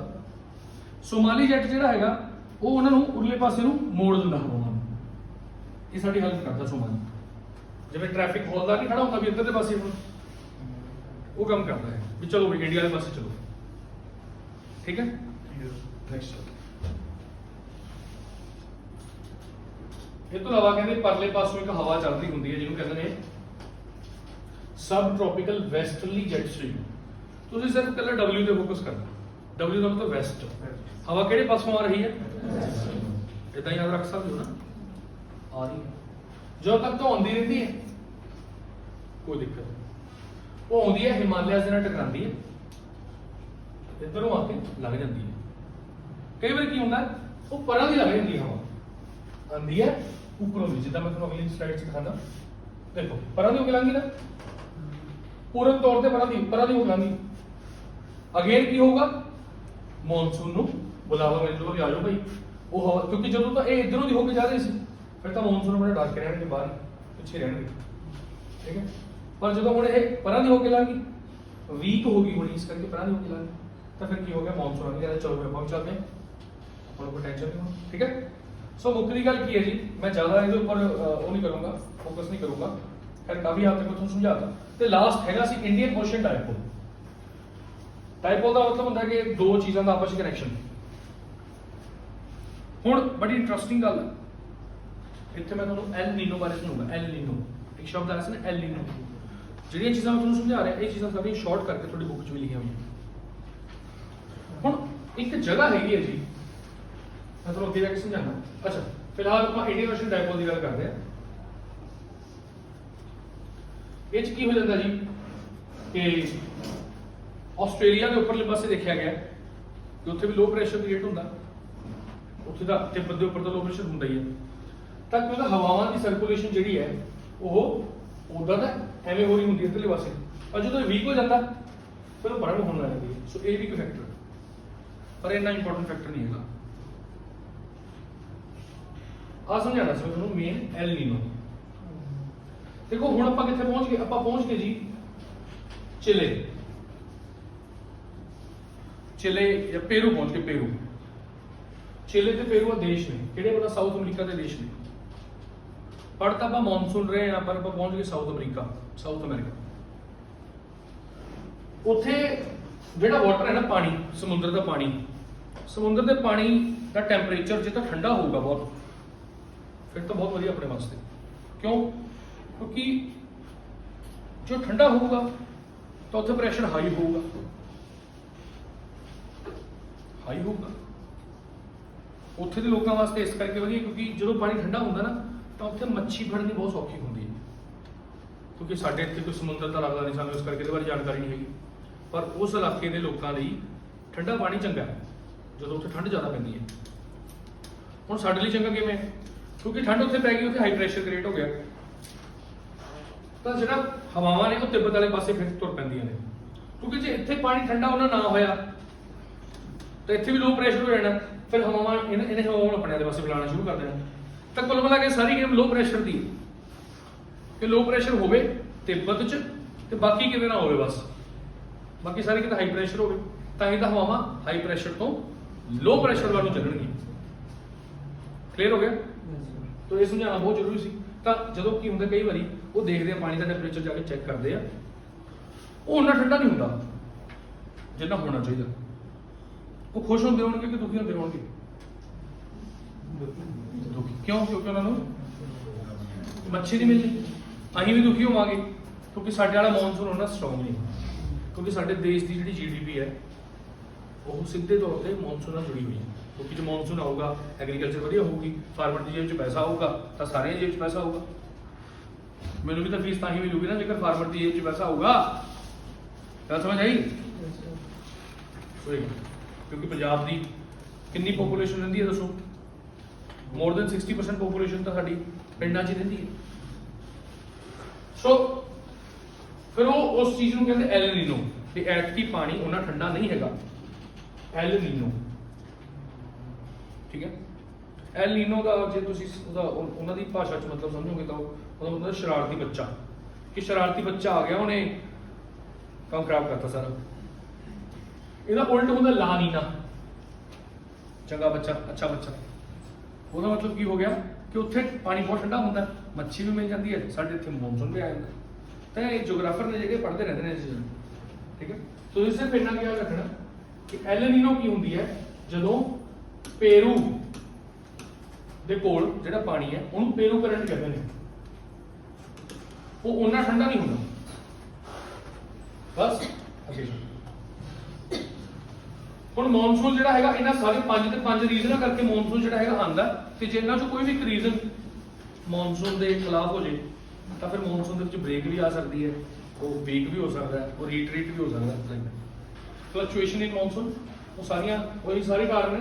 ਮੈਂ ਦੁਬਾਰਾ ਇੱਥੇ ਨਹੀਂ ਜਾਊਂਗਾ, ਅੱਗੇ ਚੱਲਦੇ ਹਾਂ ਸਿੱਧਾ ਟੌਪਿਕ ਤੇ। ਦੇਖੋ ਸਾਰੀਆਂ ਗੱਲਾਂ ਹੋਈ ਨਹੀਂ ਸੀ। ਚਲੋ ਮੌਨਸੂਨ ਜਦੋਂ ਆਉਂਦਾ ਜੀ, ਉਹਦੇ ਦੋ ਬ੍ਰਾਂਚਿਸ ਬਣ ਜਾਂਦੀਆਂ ਨੇ। ਤੁਸੀਂ ਦੇਖ ਰਹੇ ਹੋ ਮੌਨਸੂਨ ਕਿੱਥੋਂ ਆ ਰਿਹਾ, ਆ ਕਿੱਥੋਂ ਰਿਹਾ। ਮੌਨਸੂਨ ਸਾਡੇ ਇੰਡੀਆ ਦਾ ਜਿਹੜਾ ਮੌਨਸੂਨ ਨੂੰ ਕਹਿੰਦੇ south West monsoon, south West ਵਾਲੇ ਪਾਸੋਂ ਆਉਂਦਾ, ਦੱਖਣ ਪੱਛਮੀ ਇਸ ਵਾਲੇ ਪਾਸੋਂ। ਤਾਂ ਇੰਡੀਆ ਦੇ ਮੌਨਸੂਨ ਦੀ ਡਾਇਰੈਕਸ਼ਨ ਕੀ ਹੈ? ਸਾਊਥ ਵੈਸਟ ਆ ਗਿਆ ਜੀ। ਹੁਣ ਜਦੋਂ ਆਇਆ ਤਾਂ ਫਿਰ ਉਹ ਦੋ ਅਲੱਗ-ਅਲੱਗ ਬ੍ਰਾਂਚਿਸ ਟੁੱਟ ਗਏ। ਇਹਦਾ ਵੀ ਕੋਈ ਕਾਰਨ ਹੋਊਗਾ ਕਿਉਂ ਟੁੱਟਿਆ, ਸਿੱਧਾ ਕਿਉਂ ਨਹੀਂ ਆਇਆ? ਇਸ ਕਰਕੇ ਨਹੀਂ ਆਇਆ ਕਿਉਂਕਿ ਰਸਤੇ ਦੇ ਵਿੱਚ ਬੜੇ ਸਾਰੇ ਪਹਾੜ ਅਤੇ ਹੋਰ ਕਈ ਤਰ੍ਹਾਂ ਦੀਆਂ ਆਕ੍ਰਿਤੀਆਂ ਬਣੀਆਂ ਹੋਈਆਂ ਨੇ। ਉਹਨਾਂ ਦੇ ਵਿੱਚੋਂ ਨਿਕਲਦੇ ਜਿਹੜੇ ਗੈਪਸ ਹੁੰਦੇ ਨੇ, ਦੋ ਪਹਾੜਾਂ ਦੇ ਵਿੱਚ ਜਿਹੜਾ ਗੈਪ ਹੈ ਉਹਦੇ ਵਿੱਚੋਂ ਨਿਕਲਦੇ ਉਹ 'ਚ ਦੋ ਅਲੱਗ-ਅਲੱਗ ਬ੍ਰਾਂਚਿਸ ਬਣ ਜਾਂਦੀਆਂ ਨੇ। ਇੱਕ ਤਾਂ ਬ੍ਰਾਂਚ ਇਹਨਾਂ ਸਿੱਧੀ ਆ ਗਈ, ਅਰੇਬੀਅਨ ਬ੍ਰਾਂਚ ਆ ਗਈ ਸਿੱਧਾ ਐਡਲੂਟ ਪਾਕਿਸਤਾਨ ਤੱਕ ਜਾਊਗੀ। ਦੂਸਰੀ ਬ੍ਰਾਂਚ ਪਹਿਲੇ ਇੱਥੋਂ ਪਾਣੀ ਲੈਂਦੀ ਹੈ, ਫਿਰ ਇੱਥੋਂ ਪਾਣੀ ਲੈਂਦੀ ਹੈ, ਇੱਥੇ ਆਪਣੇ ਪੰਜਾਬ ਤੱਕ ਆ ਗਈ। ਤਾਂ ਸਾਡਾ ਜਿਹੜਾ ਮੌਨਸੂਨ ਹੈਗਾ ਇੱਕ ਵਾਰੀ ਐਂਟਰ ਤਾਂ ਕੇਰਲਾ ਵਾਲੇ ਪਾਸੋਂ ਹੀ ਹੁੰਦਾ, ਪਰ ਉਹ ਤਾਮਿਲਨਾਡੂ ਦੇ ਉੱਪਰੋਂ ਦੀ ਲੰਘ ਕੇ ਫਿਰ ਪੂਰਾ ਦੇਸ਼ ਘੁੰਮ ਕੇ ਫਿਰ ਪੰਜਾਬ ਪਹੁੰਚਦਾ। ਤਾਂ ਉਹ ਥੋੜਾ ਜਿਹਾ ਵੀਕ ਵੀ ਹੋ ਜਾਂਦਾ ਉਹ ਤੱਕ ਆਉਂਦੇ ਆਉਂਦੇ, ਕਿਉਂਕਿ ਇੱਥੋਂ ਦੀ ਪਾਣੀ ਲੈ ਕੇ ਆਊਗਾ, ਉਹਦੇ ਪਾਦਾ ਨਹੀਂ ਹੋਊਗਾ, ਇੱਥੇ ਦੀ ਵੀਕ ਵੀ ਹੋ ਜਾਂਦੇ। ਠੀਕ ਗੱਲ, ਪਰ ਫਿਰ ਵੀ ਮੀਂਹ ਤਾਂ ਪਈ ਜਾਂਦਾ ਠੀਕ ਸਾਡੇ ਪੰਜਾਬ 'ਚ ਜਿੰਨਾ ਕੁ ਲੋੜ ਹੁੰਦੀ ਹੈ। ਸੋ ਇਹ ਦੋ ਬ੍ਰਾਂਚਿਸ ਸਟਰੋਂਗ ਕਿਹੜੀ ਬ੍ਰਾਂਚ ਹੈ? ਬੇ ਆਫ ਬੰਗਾਲ ਵਾਲੀ ਬ੍ਰਾਂਚ। ਅਤੇ ਉਨੀ ਸਟਰੋਂਗ ਨਹੀਂ ਹੈਗੀ, ਵੈਸੇ ਮੀਂਹ ਤਾਂ ਇਹ ਵੀ ਬਹੁਤ ਆਉਂਦੀ ਹੈ। ਓਕੇ, ਹੁਣ ਤੱਕ ਸਮਝ ਆ ਰਿਹਾ ਨਾ, ਕੋਈ ਔਖਾ ਕੰਮ ਤਾਂ ਨਹੀਂ ਹੈਗਾ। ਸਭ ਤੋਂ ਪਹਿਲਾਂ ਮੌਨਸੂਨ ਕਿੱਥੇ ਆਉਂਦਾ? ਕੇਰਲਾ 'ਚ ਆਉਂਦਾ। ਤਕਰੀਬਨ 1 ਜੂਨ ਜਾਂ 3 ਜੂਨ ਇਦਾਂ ਉਹ ਆ ਜਾਂਦਾ, 1 ਤੋਂ ਲੈ ਕੇ 3 ਜੂਨ ਦੇ ਅੰਦਰ ਕੇਰਲਾ 'ਚ ਮੌਨਸੂਨ ਆ ਜਾਂਦਾ। ਹੁਣ ਜੇ ਤੁਸੀਂ ਦੇਖੋਗੇ ਉਰਲੇ ਪਾਸੇ ਵੈਸਟਰਨ ਘਾਟ ਬਣੇ ਹੋਏ ਸੀਗੇ, ਬਾਰ-ਬਾਰ ਉਹਨਾਂ ਚੀਜ਼ਾਂ ਦਾ ਨਾਮ ਆ ਰਿਹਾ। ਦੇਖੋ ਵੈਸਟਰਨ ਘਾਟਸ ਨੂੰ ਮਹਾਰਾਸ਼ਟਰ 'ਚ ਕੀ ਕਿਹਾ ਜਾਂਦਾ?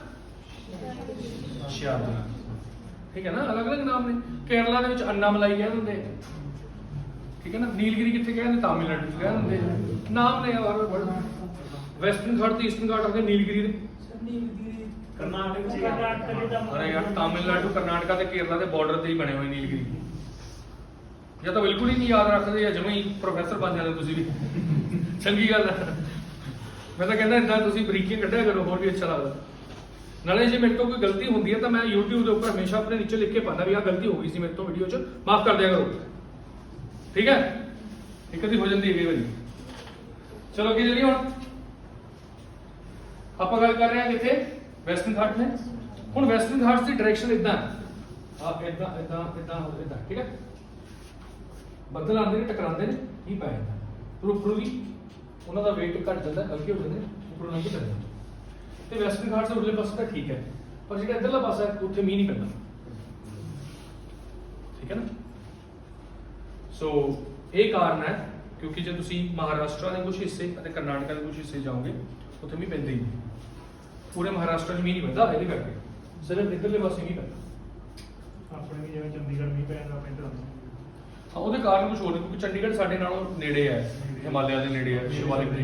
ਉੱਥੇ ਟਕਰਾਣਗੇ ਜਾ ਕੇ ਉੱਥੇ ਮੀਂਹ ਉਹਦਾ ਸਭ ਤੋਂ ਜ਼ਿਆਦਾ ਮਹਾਰਾਸ਼ਟਰ ਜੀ ਪੈਂਦਾ। ਹਾਂਜੀ ਹਾਂ, ਮਤਲਬ ਜੇ ਤੁਸੀਂ ਉਸ ਹਿਸਾਬ ਨਾਲ ਦੇਖੋਗੇ ਨਾ, ਵੈਸਟਰਨ ਸਾਈਡ ਤੇ ਪੈਂਦਾ।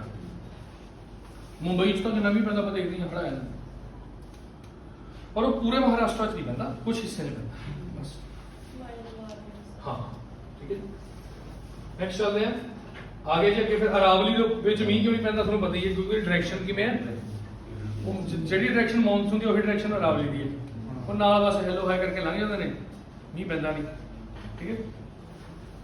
ਤੇ ਆ ਦੇਖੋ ਕਾਠੀਆਵਾੜ ਹੈਗਾ, ਕਾਠੀਆਵਾੜ, ਇਹ ਕਾਠੀਆਵਾੜ ਇੱਧਰ ਆ, ਕਾਠੀਆਵਾੜ ਵਾਲਾ ਆ ਹੈ ਨਾ, ਜਿਹੜਾ ਗੁਜਰਾਤ ਦਾ ਨਿਚਲਾ ਮੂੰਹ ਜਾਏਗਾ, ਇਹਨੂੰ ਕਾਠੀਆਵਾੜ ਕਹਿੰਦੇ। ਇੱਥੇ ਕਾਟਨ ਕਾਫੀ ਉੱਗਦੀ, ਇੱਥੇ ਵੀ ਪੈ ਜਾਂਦਾ, ਠੀਕ ਠਾਕ ਮੀਂਹ ਪੈ ਜਾਂਦਾ।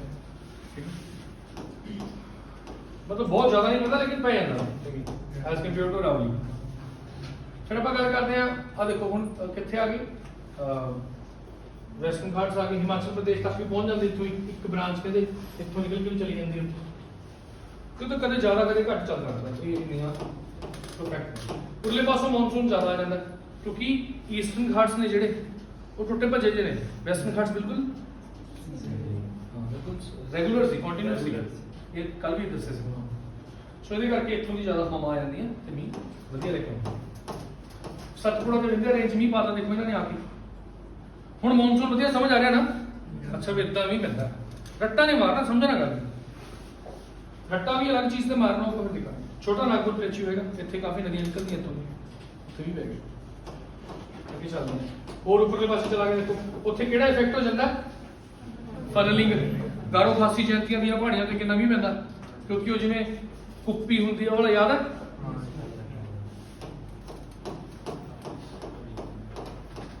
ਇੰਡੀਆ ਦੇ ਵਿੱਚ ਔਸਤਨ ਤੌਰ ਤੇ 120 ਤੋਂ ਲੈ ਕੇ 180 ਸੈਂਟੀਮੀਟਰ ਤੱਕ ਮੀਂਹ ਪੈਂਦਾ।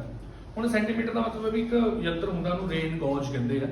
ਰੇਨ ਗੌਜ ਯਾਨੀ ਵਰਖਾ ਨੂੰ ਮਾਪਣ ਵਾਲਾ ਯੰਤਰ, ਉਹਦੇ 'ਚ ਆਪਣੀ ਰੀਡਿੰਗ ਹੁੰਦੀ ਹੈ, ਉਹਦੇ ਹਿਸਾਬ ਨਾਲ ਤੁਸੀਂ ਇਹਦੀ ਵੈਲਿਊ ਯਾਦ ਰੱਖੋ। ਠੀਕ ਹੈ। ਪਰ ਇਹ ਅਲੱਗ-ਅਲੱਗ ਥਾਵਾਂ ਤੇ ਅਲੱਗ-ਅਲੱਗ ਹੈ। ਤੁਸੀਂ ਦੇਖ ਹੀ ਰਹੇ ਹੋ, ਜਿਹੜਾ ਆਹ ਵਾਲਾ ਇਲਾਕਾ ਹੈਗਾ ਇੱਥੇ ਤਾਂ 400 ਤੋਂ ਵੀ ਜ਼ਿਆਦਾ ਪੈ ਰਿਹਾ ਹੈ ਨਾ, ਫਿਰ 200 ਤੋਂ 400। ਫਿਰ ਸਭ ਤੋਂ ਘੱਟ ਦੇਖੋ ਕਿੱਥੇ ਕਿੱਥੇ ਪੈ ਰਹੇ, ਰਾਜਸਥਾਨ ਦੇ ਅਰਾਵਲੀ ਵਾਲੇ ਇਲਾਕੇ 'ਚ, ਅਤੇ ਇੱਧਰਲੇ ਪਾਸੇ ਮੀਂਹ ਘੱਟ ਪੈ ਰਿਹਾ। ਦੇਖੋ ਇੱਧਰ ਮੀਂਹ ਘੱਟ ਪੈਂਦਾ, ਕਿਉਂ? ਆਹ ਵਾਲਾ ਇਲਾਕਾ ਮੀਂਹ ਘੱਟ ਹੈ। ਠੀਕ ਹੈ। ਕਈ ਥਾਵਾਂ ਤੇ ਤਾਂ ਬਿਲਕੁਲ ਮੀਂਹ ਨਹੀਂ ਪੈਂਦਾ, ਉਹ ਕਿਉਂਕਿ ਉਹਨਾਂ ਦੀ ਫਿਜ਼ੀਓਗ੍ਰਾਫੀ ਇਦਾਂ ਦੀ ਹੁੰਦੀ ਹੈ ਕਿ ਉੱਥੇ ਕੋਈ ਬ੍ਰਾਂਚ ਆਉਂਦੀ ਹੀ ਨਹੀਂ ਹੈਗੀ, ਉਹ ਵਿਚਾਲੇ ਜਿਹੇ ਪੈ ਜਾਂਦੇ। ਜਿੱਦਾਂ ਮੇਰੇ ਖਿਆਲ ਨਾਲ ਸਾਡੇ ਵਾਲਾ ਪਾਤਣਾ ਵੀ ਉਦਾਂ ਹੀ ਇਸੇ ਚੀਜ਼ 'ਚ ਹੀ ਹੈ, ਇਸ ਰੀਜਨ 'ਚ ਹੀ ਆਉਂਦਾ ਹੈ ਨਾ। ਚਲੋ ਆਹ ਦੇਖ ਲਓ ਤੁਸੀਂ, ਉਹਨਾਂ ਨੇ ਇੱਕ ਲਿਖਤੀ ਵੈਲਿਊ ਬਣਾ ਦਿੱਤੀ, 200 ਸੈਂਟੀਮੀਟਰ ਤੋਂ ਜ਼ਿਆਦਾ ਮੀਂਹ ਤੇ ਪੈ ਰਿਹਾ, ਕਿਤੇ ਕਿਤੇ 60 ਪੈ ਰਿਹਾ। ਆਪਣੇ ਇੱਧਰਲੇ ਪਾਸੋਂ ਆ ਗਈ ਹਿਮਾਚਲ ਪੰਜਾਬ ਵਾਲੇ ਪਾਸੋਂ ਵੀ। ਸੋ ਇਹ ਤਾਂ ਰਿਆਲ ਸੀਮਾ ਵਗੈਰਾ ਸਭ ਤੋਂ ਘੱਟ ਇੱਥੇ ਪੈਂਦਾ ਹੈ। ਕੱਛ ਡੈਜ਼ਰਟ, ਕੱਛ ਅਤੇ ਉੱਧਰਲੇ ਪਾਸੇ ਸਭ ਤੋਂ ਘੱਟ ਨਹੀਂ ਪੈਂਦਾ। ਫਿਰ ਜਦੋਂ ਹੌਲੀ ਹੌਲੀ ਕੀ ਹੁੰਦਾ, ਗਰਮੀਆਂ ਢਲਣੀਆਂ ਸ਼ੁਰੂ ਹੁੰਦੀਆਂ ਨੇ, ਉਹ ਜਿਹੜੀਆਂ ਪਹਿਲਾਂ ਸਿਚੁਏਸ਼ਨ ਸੀਗੀਆਂ ਸਾਰੀਆਂ ਦੁਬਾਰਾ ਵਾਪਸ ਆਉਣੀਆਂ ਸ਼ੁਰੂ ਹੋ ਜਾਂਦੀਆਂ ਨੇ। ਅਤੇ ਜਿਹੜੀ ਉਹ ਰੇਖਾ ਦੇਖੋ, ਪਹਿਲਾਂ ਇਹ ਆਈਟੀ ਸੀਜ਼ਨ ਉੱਪਰ ਸੀ ਨਾ, ਹੁਣ ਹੌਲੀ ਹੌਲੀ ਨੀਚੇ ਇਕੁਏਟਰ ਕਣੀ ਜਾਣਾ ਸ਼ੁਰੂ ਕਰ ਦੂਗੀ, ਤੇ ਫਿਰ ਉਹ ਸਾਰਾ ਸਿਸਟਮ ਦੁਬਾਰਾ ਰਿਵਰਸ ਹੋ ਜਾਂਦਾ ਤੇ ਮੌਨਸੂਨ ਹੁਣ ਵਾਪਸ ਜਾਣਾ ਸ਼ੁਰੂ ਹੋ ਜਾਂਦਾ। ਫਿਰ ਜਿਹੜੀ ਬ੍ਰਾਂਚ ਇੱਧਰਲੇ ਪਾਸੇ ਆਈ ਹੁੰਦੀ ਹੈ ਨਾ ਮੌਨਸੂਨ ਦੀ, ਹੁਣ ਉਹ ਵਾਪਸ ਜਾਣੀ ਸ਼ੁਰੂ ਕਰ ਦੋਗੇ, ਜਾਂਦੇ ਹੋਏ ਫਿਰ ਵੀ ਪਾਉਂਦੀ ਹੈ, ਇੱਧਰੋਂ ਦੀ ਹੋ ਕੇ ਜਾਂਦੀ ਹੈ ਨਾ, ਜਦੋਂ ਇੱਥੇ ਵੀ ਪਾਉਂਦੀ ਹੈ। ਤਾਂ ਤਾਮਿਲਨਾਡੂ ਦੇ ਵਿੱਚ ਜਿਹੜਾ ਬਾਰਿਸ਼ ਪੈਂਦੀ ਹੈ ਉਹ ਮੌਨਸੂਨ ਦੇ ਆਣ ਕਰਕੇ ਨਹੀਂ ਪੈਂਦੀ, ਜਾਣ ਕਰਕੇ ਪੈਂਦੀ ਹੈ। ਠੀਕ ਹੈ। ਹੁਣ ਕਹਿੰਦੇ ਨਾਰਥ ਈਸਟ ਮੌਨਸੂਨ, ਕੀ ਕਹਿੰਦੇ ਆ? ਆ ਦੇਖੋ ਪਹਿਲੀ ਹੈ ਨਾ। ਹੁਣ ਵਾਪਸ ਜਾਣਾ ਮੌਨਸੂਨ, ਜਾਂਦੇ ਹੋਏ ਵੀ ਪਾਊਗਾ, ਰਸਤੇ 'ਚ ਮਾੜੀ ਮੋਟੀ ਜਿਹੜੇ ਵਾਟਰ ਬੋਡੀਜ਼ ਵਗੈਰਾ ਹੁੰਦੀਆਂ ਉਹਨਾਂ 'ਚੋਂ ਪਾਣੀ ਲੈ ਲੈਂਦੇ ਆ, ਪਰ ਮੇਨਲੀ ਖਾਲੀ ਹੁੰਦੇ ਉਧਰ। ਪਰ ਇਧਰੋਂ ਦੀ ਕਿਉਂਕਿ ਪਾਣੀ ਮਿਲ ਗਿਆ ਨਾ, ਫਿਰ ਇਹ ਤਾਮਿਲਨਾਡੂ ਅਤੇ ਆਂਧਰਾ ਪ੍ਰਦੇਸ਼ ਦੇ ਕੁਝ ਇਲਾਕੇ 'ਚ ਮੀਂਹ ਜ਼ਰੂਰ ਪੈਂਦੇ ਆ। Okay, coastal of Tamil Nadu, rainfall in Tamil Nadu, mainly Tamil Nadu. ਹੁਣ ਇਹ ਤਾਂ ਹੋ ਗਿਆ ਮੌਨਸੂਨ, ਗਰਮੀਆਂ ਦੇ ਵਿੱਚ ਸਾਡੇ ਇੱਥੇ ਮੀਂਹ ਪੈਂਦਾ, ਪਰ ਸਾਡੇ ਇੱਥੇ ਸਰਦੀਆਂ 'ਚ ਵੀ ਪੈਂਦਾ। ਸਰਦੀਆਂ 'ਚ ਮੀਂਹ ਪੈਂਦਾ ਨਾ, ਜਿਹੜੀਆਂ ਹਾੜੀ ਦੀ ਫਸਲ ਹੁੰਦੀ ਹੈ, ਜਿਸ 'ਚ ਕਣਕ ਆਉਂਦੀ ਹੈ ਹਨਾ, ਕਣਕ ਨੂੰ ਮੀਂਹ ਦੀ ਲੋੜ ਹੁੰਦੀ ਹੈ ਨਾ, ਜਦੋਂ ਸਰਦੀਆਂ ਹੁੰਦੀਆਂ ਦਸੰਬਰ ਜਨਵਰੀ ਦੇ ਨੇੜੇ ਤੇੜੇ ਮੀਂਹ ਦੀ ਵਾਸ਼ੜ ਜ਼ਰੂਰੀ ਹੁੰਦੀ ਹੈ, ਉਹਦੇ ਨਾਲ ਜਿਹੜਾ ਦਾਣਾ ਹੁੰਦਾ ਉਹ ਹੋਰ ਜ਼ਿਆਦਾ ਮੋਟਾ ਹੋ ਜਾਂਦਾ, ਝਾੜ ਵਧੀਆ ਨਿਕਲੇ ਹੁੰਦੇ, ਤੇ ਉਹ ਫਿਰ ਉਹਦੇ ਦਸੰਬਰ ਜਨਵਰੀ ਦੇ ਮਹੀਨੇ 'ਚ ਪੈਂਦਾ ਮੀਂਹ, ਉਹਦਾ ਮੌਨਸੂਨ ਅਪੀਲ ਨਹੀਂ ਹੋਇਆ। ਇਹ ਤਾਂ ਜੂਨ 'ਚ ਆਊਗਾ ਤੇ ਸਤੰਬਰ ਤੱਕ ਆਪਣਾ ਬੋਰੀ ਬਿਸਤਰਾ ਚੱਕ ਕੇ ਵਾਪਸ ਤੁਰ ਪੈਂਦਾ। ਠੀਕ ਹੈ ਜੀ। ਲੇਕਿਨ ਦਸੰਬਰ ਜਨਵਰੀ ਦੇ ਮਹੀਨੇ 'ਚ ਕੀ ਹੁੰਦਾ, ਦੇਖੋ ਉਧਰੋਂ ਦੀ ਹਵਾਵਾਂ ਚੱਲਦੀਆਂ ਰਹਿੰਦੀਆਂ। ਹੁਣ ਆ ਜਿਹੜੀਆਂ ਹਵਾਵਾਂ ਨੇ ਪਹਿਲਾਂ ਵੀ ਚੱਲ ਰਹੀਆਂ ਸੀ ਮੌਨਸੂਨ ਵੇਲੇ ਵੀ, ਯਾਦ ਹੈ ਨਾ, ਜਦੋਂ ਵੀਕ ਹੋਈ ਸੀ ਤਾਂ ਮੌਨਸੂਨ ਆਇਆ ਸੀ, ਪਰ ਹੁਣ ਸਰਦੀਆਂ 'ਚ ਪੂਰੀ ਸਟਰੋਂਗ ਹੈ। STWJ ਤੁਸੀਂ ਕਾਹਦੇ ਫੋਕਸ ਕਰਨਾ ਇਕੱਲੇ ਦੇ, ਮਤਲਬ ਹੁਣ ਜੇ W ਦਾ ਮਤਲਬ ਵੈਸਟ ਤੁਹਾਨੂੰ ਪਤਾ ਲੱਗ ਗਿਆ, ਫਿਰ ਬਾਕੀ ਵੀ ਯਾਰ ਯਾਦ ਕਰੇ ਲਓ, ਕਰ ਲਈਏ। ਸਬ ਟ੍ਰੋਪਿਕਲ, ਸਬ ਟ੍ਰੋਪਿਕਲ ਦਾ ਮਤਲਬ ਟ੍ਰੋਪਿਕ ਕੈਂਸਰ ਹੈ, ਟ੍ਰੋਪਿਕ ਆਫ ਕੈਂਸਰ, ਉਹਦੇ ਆਲੇ ਦੁਆਲੇ ਸਬ tropical. ਵੈਸਟਰਲੀ jet stream, jet stream ਮਤਲਬ ਹਵਾ, ਤਾਂ ਪੂਰਾ ਨਾਮ ਬੋਲੋ, ਸਬ ਟ੍ਰੋਪਿਕਲ ਵੈਸਟਰਲੀ ਜੈਟ ਸਟ੍ਰੀਮ ਬੋਲੋ। ਕਿੰਨਾ ਸ਼ਾਨਾ ਮੈਂ ਤੁਹਾਨੂੰ ਯਾਦ ਕਰਾਉਂਦਾ ਸਾਰਾ ਕੁਝ। ਠੀਕ ਹੈ। ਸੋ ਹਵਾ, ਉਧਰੋਂ ਦੀ ਹਵਾਵਾਂ ਹੁੰਦੀਆਂ ਨੇ, ਉਹ ਜਦੋਂ ਆ ਰਹੀਆਂ ਹੁੰਦੀਆਂ ਨੇ ਪਰਲੇ ਪਾਸੋਂ, ਉੱਥੇ ਯੂਰਪ ਦੇ ਵਿੱਚ ਇੱਕ ਬਹੁਤ ਵੱਡਾ ਸਾਗਰ ਹੈ ਜਿਹਨੂੰ ਅਸੀਂ ਕਹਿੰਦੇ ਹਾਂ ਮੱਧ ਸਾਗਰ, ਉਹਨੂੰ ਇੰਗਲਿਸ਼ ਕਹਿੰਦੇ ਮੈਡੀਟੇਰੇਨੀਅਨ ਸੀ, ਮੈਡੀਟੇਰੇਨੀਅਨ। ਉਹਦੇ ਆਲੇ ਦੁਆਲੇ ਯੂਰਪ ਹੈਗਾ, ਸਾਡੇ ਪਾਸੇ ਯੂਰਪ ਹੈ, ਤੇ ਉੱਥੇ ਉਹਦੇ ਕਰਕੇ ਵਧੀਆ ਇਰੀਗੇਸ਼ਨ ਵਧੀਆ ਹੋ ਜਾਂਦੀ ਹੈ, ਪਾਣੀ ਪੂਣੀ ਚੰਗਾ, ਤੇ ਉੱਥੇ ਫਲ ਬਹੁਤ ਉੱਗਦੇ ਨੇ, ਯੂਰਪ ਦੇ ਫਲ ਬਹੁਤ ਮਸ਼ਹੂਰ ਨੇ, ਸਿਟਰਸ ਫਰੂਟਸ ਬਹੁਤ ਮਸ਼ਹੂਰ ਨੇ ਯੂਰਪ ਦੇ। ਠੀਕ ਹੈ।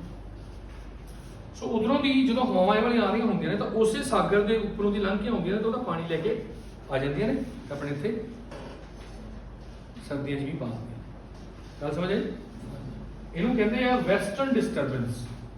ਹੁਣ ਡਿਸਟਰਬੈਂਸ ਰੱਖਤਾ ਇਹਦਾ ਨਾਮ, ਵੀ ਇਹ ਤੰਗ ਕਰਦੀਆਂ ਸਾਨੂੰ ਆ ਕੇ, ਲੇਕਿਨ ਫਾਇਦਾ ਹੀ ਹੈ ਨਾ ਇਹਦਾ, ਹਨਾ? ਇਸ ਵਾਰੀ ਤਾਂ ਤੰਗ ਕਰੇਗੀ। ਹਾਂਜੀ, ਇਸ ਵਾਰ ਤੰਗ ਕਰ ਜ਼ਿਆਦਾ ਪਏਗਾ ਸੀ ਵੀ ਹੋ ਸਕਦਾ, ਕਣਕਾਂ ਦੇ ਝਾੜ ਨਹੀਂ ਨਿਕਲ ਰਹੀ ਹੈ, ਜ਼ਿਆਦਾ ਵੀ ਕਰਕੇ ਬਹੁਤ ਜ਼ਿਆਦਾ ਸਰਦੀਆਂ 'ਚ ਮੀਂਹ ਪੈ ਜਾਂਦਾ, ਜਨਵਰੀ ਦੇ ਹਾਂ, ਫਿਰ ਜ਼ਿਆਦਾ ਹੋ ਗਿਆ ਨਾ, ਬਹੁਤ ਜ਼ਿਆਦਾ ਸੀ। ਦੇਖੋ ਉਹ ਤਾਂ ਹੁਣ ਜੀਓਗ੍ਰਾਫੀਕਲ ਹੈ, ਉਹਦੇ ਪਿੱਛੇ ਤਾਂ ਮੋਦੀ ਦਾ ਕੋਈ ਕਸੂਰ ਨਹੀਂ। ਠੀਕ ਹੈ। ਕਿਵੇਂ ਸਿੱਖਦਾ ਸੀ ਅੱਗੇ ਚੱਲ, ਹੁਣ ਇਹ ਛੱਡੋ, ਹੁਣ ਆਪਾਂ ਸਮਰ ਦੀ ਗੱਲ ਕਰਦੇ ਹਾਂ। ਹੋਰ ਮਾੜੀ ਮੋਟੀਆਂ ਹਵਾਵਾਂ ਚੱਲਦੀਆਂ ਰਹਿੰਦੀਆਂ ਨੇ, ਜਿੱਦਾਂ ਕਾਲ ਵੈਸਾਖੀ ਹੈ। ਕਾਲ ਵੈਸਾਖੀ ਇੱਕ ਵਿੰਡ ਹੈਗੀ ਜਿਹੜੀ ਵੈਸਟ ਬੰਗਾਲ ਚੱਲਦੀ ਹੈ। ਮੈਂਗੋ ਸ਼ਾਵਰ ਵੀ ਚੱਲਦੀ ਹੈ ਸਾਊਥ ਇੰਡੀਆ 'ਚ, ਇੱਕ ਬਲੌਸਮ ਸ਼ਾਵਰਸ ਨੇ। ਮੈਂ ਤੁਹਾਨੂੰ ਦੱਸਿਆ ਹਵਾ ਚੱਲਣ ਦਾ ਮੁੱਖ ਕਾਰਨ ਕੀ ਹੈ, ਜ਼ਮੀਨ ਗਰਮ ਹੋ ਗਈ, ਇੱਕ ਲੂ ਚੱਲਦੀ ਹੈ ਆਪਣੇ ਪੰਜਾਬ, ਹਰਿਆਣਾ, ਪਾਕਿਸਤਾਨ 'ਚ, ਉਹ ਵੀ ਸੀਜ਼ਨਲ ਵਿੰਡ ਹੈ। ਇਹਦੇ ਬਾਰੇ ਅਸੀਂ ਅੱਗੇ ਜਾ ਕੇ ਫਿਜ਼ੀਕਲ ਜਿਓਗ੍ਰਾਫੀ 'ਚ ਪੜਾਂਗੇ। ਤਾਂ ਹੁਣ ਮੈਂ ਤੁਹਾਨੂੰ ਮੌਨਸੂਨ ਬਾਰੇ ਪੜਾਤਾ। ਮੁੱਖ ਤੌਰ ਤੇ ਮੌਨਸੂਨ ਦੇ ਆਉਣ ਦਾ ਕਾਰਨ ਕੀ ਹੈ? ਅੱਛਾ, ਮੌਨਸੂਨ ਨੂੰ ਸ਼ੁਰੂ ਕਰਦੇ ਹਾਂ। ਮੌਨਸੂਨ ਕਿਹੜੇ ਸ਼ਬਦ ਤੋਂ ਲਿਆ? ਆਪਾਂ ਸ਼ਬਦ ਦੱਸੋ। ਮੌਨਸੂਨ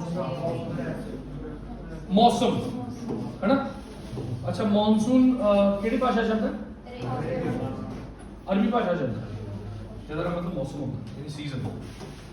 ਇੰਡੀਆ 'ਚ ਮੇਨ ਕਿਹੜੇ ਸੀਜ਼ਨ ਨੇ? ਸਮਰ, ਵਿੰਟਰ ਤੇ ਮੌਨਸੂਨ ਹੈ। ਵਿੰਟਰ, ਸਮਰ ਤੇ ਮੌਨਸੂਨ। ਬਾਕੀ ਤੁਹਾਨੂੰ ਪਤਾ, ਤਿੱਬਤ ਦਾ ਪਠਾਰ ਮੁੱਖ ਕਾਰਨ ਹੈ ਮੌਨਸੂਨ ਦੇ ਆਉਣ ਦਾ। ਤਿੱਬਤ ਦਾ ਪਠਾਰ ਅਤੇ ਬਾਕੀ ਜਿਹੜੀਆਂ ਵਿੰਡਸ ਰਿਵਰਸਲ ਵਗੈਰਾ ਹੋ ਜਾਂਦੀਆਂ ਨੇ। ਹੁਣ ਆਪਾਂ ਪੜ੍ਹ ਰਹੇ ਕਲਾਈਮੇਟਿਕ ਰੀਜਨਸ ਆਫ ਇੰਡੀਆ। ਕਲਾਈਮੇਟ ਤਾਂ ਆਪਾਂ ਪੜ੍ਹ ਲਿਆ ਵੀ ਹਾਂ, ਇੰਡੀਆ 'ਚ 3 ਤਰ੍ਹਾਂ ਦੇ ਕਲਾਈਮੇਟ ਨੇ ਜੀ, ਗਰਮੀ ਹੈ, ਠੰਡ ਹੈ ਅਤੇ ਮੌਨਸੂਨ। ਪਰ ਹੁਣ ਅਲੱਗ-ਅਲੱਗ ਥਾਵਾਂ ਤੇ ਅਲੱਗ-ਅਲੱਗ ਤਰ੍ਹਾਂ ਦਾ ਕਲਾਈਮੇਟ ਹੈ। ਦੇਖ ਲਈਏ, ਜਾਣ ਲਈਏ ਥੋੜਾ ਇੰਡੀਆ ਨੂੰ ਆਪਾਂ। ਇਹ ਦੋ ਟੌਪਿਕ ਜਿਹੜੇ ਮੈਂ ਤੁਹਾਨੂੰ ਪੜ੍ਹਾ ਰਿਹਾ ਇਹਨਾਂ ਨੂੰ ਟਫੈਸਟ ਟੌਪਿਕ ਮੰਨਿਆ ਜਾਂਦਾ ਇੰਡੀਅਨ ਜਿਓਗ੍ਰਾਫੀ ਦਾ, ਪਰ ਇਹ ਹੈ ਨਹੀਂ ਟਫ, ਜੇ ਸਮਝ ਕੇ ਕੀਤੀ ਜਾਂਦਾ ਫਿਰ ਕੀ ਟਫ। ਹੁਣ ਇੰਡੀਆ ਦੇ ਕਲਾਈਮੈਟਿਕ ਰੀਜਨਸ ਨੂੰ ਕਈ ਲੋਕਾਂ ਨੇ ਆਪਣੇ ਆਪਣੇ ਹਿਸਾਬ ਨਾਲ ਵੰਡਿਆ ਹੋਇਆ। ਅਸੀਂ ਜਾਂ ਤਾਂ ਕੋਪੀਅਨ ਦੇ ਹਿਸਾਬ ਨਾਲ ਚੱਲਾਂਗੇ ਜਾਂ ਤ੍ਰਿਵਰਥਾ ਦੇ ਹਿਸਾਬ ਨਾਲ ਚੱਲਾਂਗੇ, ਠੀਕ ਹੈ। ਇਹਨਾਂ ਦੋਨਾਂ ਦਾ ਮਿਕਸ ਕਰਕੇ ਆਪਾਂ ਪੜ੍ਹਾਂਗੇ। ਇਹ ਜਿਓਗ੍ਰਾਫਰ ਨੇ, ਕਿਸੇ ਨਾ ਕਿਸੇ ਯੂਨੀਵਰਸਿਟੀ ਦੇ ਵਿੱਚ ਪ੍ਰੋਫੈਸਰਸ ਹੋਣਗੇ, ਇਹਨਾਂ ਨੇ ਆਪਣੀ ਕੈਟੇਗਰਾਈਜੇਸ਼ਨ ਦੇਤੀ, ਉਹਨੂੰ ਪੜ੍ਹਨਾ ਸ਼ੁਰੂ ਕਰਤਾ ਕਿਉਂਕਿ ਉਹਨਾਂ ਨੇ ਸਹੀ ਦਿੱਤੀ ਉਹਨੇ ਹਿਸਾਬ ਨਾਲ। ਸੋ ਇਹਨਾਂ ਨੇ ਕਈ ਸਾਰੇ ਸਿੰਬਲਾਂ ਦੇ ਵਿੱਚ ਵੰਡਤਾ ਇੰਡੀਆ ਦੇ ਮੌਸਮ ਨੂੰ, ਕਲਾਈਮੇਟ ਨੂੰ। ਇਹ ਹੈਗਾ ਟ੍ਰੋਪੀਕਲ ਹਿਊਮਿਡ ਕਲਾਈਮੇਟ। ਟ੍ਰੋਪੀਕਲ ਦਾ ਮਤਲਬ ਕੀ ਹੁੰਦਾ ਯਾਰ? ਗਰਮ, ਊਸ਼ਮ। ਕੇਰਲਾ ਦੇ ਵਿੱਚ ਚਲੇ ਜਾਓ, ਤਾਮਿਲਨਾਡੂ ਚੇਨਈ ਚਲੇ ਜਾਓ, ਵਿਸ਼ਾਖਾਪਟਨਮ ਚਲੇ ਜਾਓ ਆਂਧਰਾ ਪ੍ਰਦੇਸ਼ ਚ, ਗੋਆ ਚਲੇ ਜਾਓ, ਮਹਾਰਾਸ਼ਟਰ ਚਲੇ ਜਾਓ, ਹਮੇਸ਼ਾ ਨਮੀ ਰਹਿੰਦੀ ਉੱਥੇ, ਨਮੀ ਰਹਿੰਦੀ ਹੈ। ਨਮੀ, ਗਰਮੀ ਤਾਂ ਹੈ ਹੀ ਹੈ, ਨਮੀ ਵੀ ਹੈ। ਉਹ ਅੱਡ ਗੱਲ ਹੈ ਵੀ ਹਵਾ ਚੱਲਦੀ ਰਹਿੰਦੀ, ਜ਼ਿਆਦਾ ਫਰਕ ਨਹੀਂ ਪੈਂਦਾ, ਪਰ ਗਰਮੀ ਤਾਂ ਹੈਗੀ ਹੈ। ਮਹਾਰਾਸ਼ਟਰ ਚ ਉਹ ਤਾਂ ਇੰਨੀ ਗਰਮੀ ਨਹੀਂ ਹੈਗੀ, ਲੇਕਿਨ ਗਰਮੀ ਹੈ। ਕੇਰਲਾ ਚ ਗਰਮੀ ਹੈ, ਹਿਊਮਿਡ, ਖਾਸ ਕਰ ਗਰਮੀਆਂ ਚ ਤਾਂ ਗਰਮੀ ਹੋ ਜਾਂਦੀ ਹੈ। ਤਾਂ ਟ੍ਰੋਪੀਕਲ ਹਿਊਮਿਡ ਦਾ ਮਤਲਬ ਉਮਸ ਵਾਲਾ, ਉਮਸ ਵੀ ਹੋ ਜਾਂਦੀ ਹੈ ਨਾ। ਬੀ ਦਾ ਮਤਲਬ ਹੈਗਾ ਡਰਾਈ ਕਲਾਈਮੇਟ, ਜਿੱਥੇ ਜ਼ਿਆਦਾ ਮੀਂਹ ਨਹੀਂ ਪੈਂਦਾ, ਯਾਨੀ ਰੇਨਫਾਲ 100 ਤੋਂ ਘੱਟ ਹੈ। ਫਿਰ ਹੈਗਾ ਸਬ ਟ੍ਰੋਪੀਕਲ ਹਿਊਮਿਡ। ਹੁਣ ਟ੍ਰੋਪੀਕਲ ਅਤੇ ਸਬ ਟ੍ਰੋਪੀਕਲ ਚ ਕੀ ਫਰਕ ਹੈ? ਸਾਡੇ ਇੰਡੀਆ ਦੇ ਬਿਲਕੁਲ ਸੈਂਟਰ ਚੋਂ ਕਿਹੜੀ ਰੇਖਾ ਲੱਗਦੀ ਹੈ? ਉਦੋਂ ਨੀਚੇ ਦਾ ਸਾਰਾ ਟ੍ਰੋਪੀਕਲ ਏਰੀਆ ਹੈ, ਉਹ ਤੋਂ ਉੱਪਰ ਸਬ ਟ੍ਰੋਪੀਕਲ ਏਰੀਆ। ਹੁਣ ਸਮਝ ਆਏਗਾ? ਸਿੰਪਲ। ਸੀ ਦਾ ਮਤਲਬ ਸਬ ਟ੍ਰੋਪੀਕਲ, ਐਚ ਦਾ ਮਤਲਬ ਮਾਊਂਟੇਨੀਅਸ ਕਲਾਈਮੇਟ। ਪਹਾੜਾਂ 'ਚ ਗਏ ਹੋ? ਪਹਾੜਾਂ 'ਚ ਗਏ ਹੋ, ਮੀਂਹ ਵੀ ਪੈਂਦਾ ਹੈ, ਠੰਡ ਵੀ ਹੁੰਦੀ ਹੈ, ਅਲੱਗ ਤਰ੍ਹਾਂ ਦੀ ਉੱਥੇ ਹੁੰਦਾ ਸਾਰਾ, ਮਤਲਬ ਪੇੜ ਪੌਦੇ ਹੁੰਦੇ ਆ। ਐਚ, ਠੀਕ ਹੈ। ਐਚ ਦਾ ਮਤਲਬ ਹਾਈਟ ਯਾਦ ਰੱਖਿਓ, ਠੀਕ ਹੈ। ਹੁਣ ਉਹਨੇ ਕੀ ਕਰਤਾ, ਅੱਗੇ ਏ ਨੂੰ ਅੱਗੇ ਵੰਡਣਾ ਸ਼ੁਰੂ ਕਰਤਾ। ਏ ਦਾ ਮਤਲਬ ਕੀ ਸੀਗਾ? Tropical humid. ਦੇਖੋ ਮੈਂ ਕੀ ਕਿਹਾ ਸੀ, ਟ੍ਰੋਪੀਕਲ ਦਾ ਮਤਲਬ ਕੀ ਹੁੰਦਾ ਹੈ? ਕੈਂਸਰ ਤੋਂ ਨੀਚੇ, ਕੈਂਸਰ ਤੋਂ ਨੀਚੇ ਦਾ ਟ੍ਰੋਪੀਕਲ ਸੀਗਾ, ਉਹ ਤੋਂ ਉੱਪਰ ਦਾ ਸਬ ਟ੍ਰੋਪੀਕਲ ਸੀ। ਨੀਚੇ ਠੰਡ ਹੋਊਗੀ, ਗਰਮੀ ਹੋਊਗੀ, ਗਰਮੀ ਹੋਊਗੀ। ਅਸੀਂ ਨੀਚੇ ਭੂਮਾ ਦੇ ਰੇਖਾ ਕਣੀ ਜਾ ਰਹੇ ਹਾਂ, ਗਰਮੀ ਹੋਊਗੀ। ਤਾਂ ਹੁਣ ਦੇਖੋ ਇਹਨੇ ਕੀ ਲਿਖਿਆ, ਮੋਸਟ ਆਫ ਦਾ ਪੈਨਿਸੂਲਰ ਪਲੇਟਿਊ, ਯਾਨੀ ਜਿਹੜਾ ਨੀਚੇ ਵਾਲਾ ਪੈਨਿਸੂਲਰ ਪਲੇਟਿਊ ਹੈ, ਇੱਥੇ ਆ ਵਾਲਾ ਮੌਸਮ ਪਾਇਆ ਜਾਂਦਾ, ਠੀਕ ਹੈ। ਗਰਮ ਅਤੇ ਉਮਸ ਭਰਿਆ ਮੌਸਮ ਪਾਇਆ ਜਾਂਦਾ ਸਾਊਥ ਇੰਡੀਆ 'ਚ। ਉਦਾਂ ਤਾਂ ਆਪਣੇ ਪੰਜਾਬ 'ਚ ਵੀ ਪਾਇਆ ਜਾਂਦਾ, ਇਹੋ ਜਿਹੀ ਗੱਲ ਨਹੀਂ, ਠੀਕ ਹੈ ਨਾ। ਲੇਕਿਨ ਉਹ ਇਸ ਕਰਕੇ ਕਿਉਂਕਿ ਹਿਮਾਲਿਆ ਪਰਬਤ ਨੇ ਆਪਣੇ ਉੱਪਰ। ਆਪਣਾ ਦੇਸ਼ ਜਿਹੜਾ ਹੈਗਾ ਅੱਧਾ ਸਬ ਟ੍ਰੋਪੀਕਲ ਹੈ, ਅੱਧਾ ਟ੍ਰੋਪੀਕਲ ਹੈਗਾ ਨਾ, ਕਿਉਂਕਿ ਵਿਚਾਲੋ ਕੈਂਸਰ ਲੱਗਦੀ, ਪਰ ਪੂਰਾ ਦੇਸ਼ ਹੀ ਟ੍ਰੋਪੀਕਲ ਵਜੋਂ ਸਾਨੂੰ ਦਿਖਾਈ ਦਿੰਦਾ। ਸਾਨੂੰ ਪੂਰੇ ਦੇਸ਼ ਦੇ ਵਿੱਚ ਟ੍ਰੋਪੀਕਲ ਮੌਸਮ ਹੀ ਮਿਲਦਾ ਦੇਖਣ ਨੂੰ। ਕਿਉਂ? ਉੱਪਰ ਹਿਮਾਲਿਆ ਖੜੇ। ਜੇ ਹਿਮਾਲਿਆ ਨਾ ਹੁੰਦੇ ਨਾ ਤਾਂ ਉੱਪਰਲੇ ਪਾਸੇ ਪੰਜਾਬ ਵਾਲਾ ਪਾਸਾ ਤਾਂ ਸਾਰਾ ਠੰਡਾ ਇਲਾਕਾ ਹੁੰਦਾ। ਆਪਣੀ ਹੋਈ ਸੀ ਨਾ ਗੱਲ ਹਿਮਾਲਿਆ ਵੇਲੇ। ਚਲੋ ਜੀ, ਹੁਣ ਇੱਥੇ ਜਿੱਥੇ ਐਮ ਲਿਖਿਆ ਗਿਆ ਉਹ ਕਹਿੰਦਾ ਉੱਥੇ ਮੀਂਹ ਪੈ ਰਿਹਾ। ਦੇਖੋ ਇੱਥੇ ਮੀਂਹ ਪੈਂਦਾ, ਐਮ ਤੋਂ ਮੀਂਹ ਯਾਦ ਰੱਖੋ ਸਿੱਧੇ ਪੰਜਾਬੀ ਚ। ਇਹਦਾ ਮਤਲਬ ਕੀ ਹੈ? ਟ੍ਰੋਪੀਕਲ, ਗਰਮ, ਹਿਊਮਿਡ, ਮੀਂਹ ਪੈ ਰਿਹਾ, ਠੀਕ ਹੈ ਜੀ। ਕੇਰਲਾ ਵਾਲਾ ਇਲਾਕਾ ਮੀਂਹ ਕਿੰਨਾ ਪੈ ਰਿਹਾ ਦੇਖੋ ਇੱਥੇ 250, ਇੱਥੇ ਵੀ ਹੈਗਾ, ਇੱਥੇ ਵੀ ਉਹੀ ਤੁਹਾਡਾ ਮੇਘਾਲਿਆ ਵਾਲੇ ਪਾਸੇ ਇੱਥੇ ਮੀਂਹ ਬਹੁਤ ਪੈਂਦਾ। ਇਹ ਤਾਂ ਅਸੀਂ ਵੈਸੇ ਹੀ ਯਾਦ ਰੱਖਣਾ, ਤਾਂ ਪਤਾ ਹੀ ਸਾਨੂੰ, ਅਸੀਂ ਪੜ੍ਹ ਚੁੱਕੇ ਹਾਂ ਚੀਜ਼ਾਂ। ਅੱਛਾ, AW ਪਹਿਲਾਂ ਟ੍ਰੋਪੀਕਲ ਵੈਟ ਐਂਡ ਡਰਾਈ। ਇਹ ਉਹ ਇਲਾਕਾ ਹੈ ਜਿੱਥੇ ਉਨਾ ਮੀਂਹ ਨਹੀਂ ਪੈਂਦਾ, ਗਰਮ ਵੀ ਹੋ ਜਾਂਦਾ, ਮਤਲਬ ਵੈਟ ਵੀ ਹੋ ਜਾਂਦਾ, ਡਰਾਈ ਵੀ ਹੋ ਜਾਂਦਾ। ਹੁਣ ਕਿਤੇ AW ਦਿਖਾਈ ਦੇ ਰਿਹਾ ਤੁਹਾਨੂੰ, ਮਹਾਰਾਸ਼ਟਰ ਦਾ ਉਰਲਾ ਪਾਸਾ, ਇੱਥੇ ਉਨਾ ਮੀਂਹ ਨਹੀਂ ਪੈਂਦਾ, ਇੱਥੇ ਜ਼ਿਆਦਾ ਵੀ ਪੈਂਦਾ। ਤੇ ਇਹ ਵੈਟ ਐਂਡ ਡਰਾਈ ਦੋਨੋਂ ਹੈ। ਐਮ ਨੂੰ ਉਲਟ ਕਰਤਾ ਤਾਂ ਵੈਟ ਐਂਡ ਡਰਾਈ ਬਣ ਗਿਆ। ਹੁਣ ਡਰਾਈ ਕਿੱਥੇ ਹੈ? ਪੂਰਾ ਗਰਮ ਕਿੱਥੇ ਹੈ? ਬੋਲੋ, ਦਿਖਾਈ ਦੇ ਰਿਹਾ? ਰਾਜਸਥਾਨ। ਇੱਥੇ ਡਰਾਈ ਕਿਉਂ ਹੈ? ਇੱਥੇ ਡਰਾਈ ਕਿਉਂ ਹੈ? ਇੱਥੇ ਤਾਂ ਮੀਂਹ ਪੈਂਦਾ ਸੀ, ਨਹੀਂ ਪੈਂਦਾ ਸੀ ਮੀਂਹ ਤਾਂ ਉਰਲੇ ਪਾਸੇ ਪੈਂਦਾ। ਤਾਂ ਮੇਨਲੀ ਆਪਣਾ ਬੀ ਵਾਲਾ ਇਲਾਕਾ। ਹੁਣ ਬੀ ਦੇ ਨਾਲ ਜੇ ਆਪਾਂ ਐਚ ਲਾ ਲਈਏ, ਐਚ ਤਾਂ ਬਿਲਕੁਲ ਡਰਾਈ ਰੀਜਨ ਹੋ ਗਏ, ਜਿੱਦਾਂ ਕਾਠੀਆਵਾੜ, ਰਿਆਲਸੀਮਾ, ਤੇਲੰਗਾਨਾ, ਇੱਥੇ ਵੀ ਘੱਟ ਪੈਂਦਾ। ਅੱਛਾ, ਜੇ WH ਪਾ ਦਈਏ ਤਾਂ ਡੈਜ਼ਰਟ ਬਣ ਗਿਆ। ਇਹ ਜਿਹੜੀ ਕੈਟੇਗਰਾਈਜੇਸ਼ਨ ਹੈ ਨਾ ਜੀ, ਇਹ ਛੋਟੇ ਪੇਪਰਾਂ 'ਚ ਤਾਂ ਨਹੀਂ ਪੁੱਛੀ ਜਾਂਦੀ, ਪਰ ਜੇਕਰ ਤੁਸੀਂ UPSC ਦਾ, CDS ਦਾ ਜਾਂ NDA ਦਾ ਕੋਈ ਪੇਪਰ ਦੇ ਰਹੇ ਹੋ ਜਾਂ PPSC ਦਾ ਕੋਈ ਪੇਪਰ ਦੇ ਰਹੇ ਹੋ, ਉਹ 'ਚ ਪੁੱਛੀ ਜਾਂਦੀ ਹੈ, ਠੀਕ ਹੈ। ਸੋ ਆਪਾਂ ਇਹਨੂੰ ਮੈਂ ਜ਼ਿਆਦਾ ਉਹ ਨਹੀਂ ਕਰੂੰਗਾ, ਸਿਰਫ ਤੁਹਾਨੂੰ ਮੈਂ ਰੀਜਨ ਦੱਸੂੰਗਾ, ਉੱਥੇ ਕਿਹੜਾ ਕਲਾਈਮੇਟ ਉਹਦੇ ਬਾਰੇ ਦੱਸੂੰਗਾ। ਜਿਹਨੇ ਯਾਦ ਕਰਨਾ ਕਰ ਲਿਓ, ਬਾਕੀ ਛੱਡ ਦਿਓ, ਠੀਕ ਹੈ। ਅੱਗੇ ਹੁਣ ਆ ਗਿਆ ਸੀ ਦਾ ਮਤਲਬ ਕੀ ਸੀਗਾ? ਸਬ ਟ੍ਰੋਪੀਕਲ। ਦੇਖੋ ਕਿੱਥੇ ਹੈ ਸੀ, ਆਹ ਵਾਲਾ ਇਲਾਕਾ ਸਬ ਟ੍ਰੋਪੀਕਲ ਹੈ, ਕੈਂਸਰ ਤੋਂ ਉੱਪਰਲੇ ਪਾਸੇ ਆ। ਇਹ ਚ ਗਰਮੀਆਂ 'ਚ ਹੀ ਨਹੀਂ ਪੈਂਦਾ, ਸਰਦੀਆਂ 'ਚ ਨਹੀਂ ਪੈਂਦਾ, ਸਿਰਫ ਉਹ ਇਸ ਕਰਕੇ ਪੈਂਦਾ ਕਿਉਂਕਿ ਮੌਨਸੂਨ ਵਾਪਸ ਜਾ ਰਹੇ ਹੁੰਦੇ ਨੇ ਉਹਨਾਂ ਦਿਨਾਂ 'ਚ।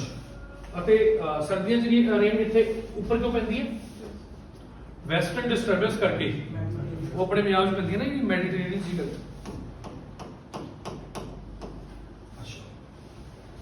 ਹੁਣ ਅੱਗੇ ਆ ਗਿਆ ਫੋਰੈਸਟ। ਆਪਾਂ ਫੋਰੈਸਟ ਬਾਰੇ ਪੜ੍ਹਦੇ ਹਾਂ, ਕਿਹੜੇ ਕਿਹੜੇ ਜੰਗਲ ਪਾਏ ਨੇ ਇੰਡੀਆ 'ਚ।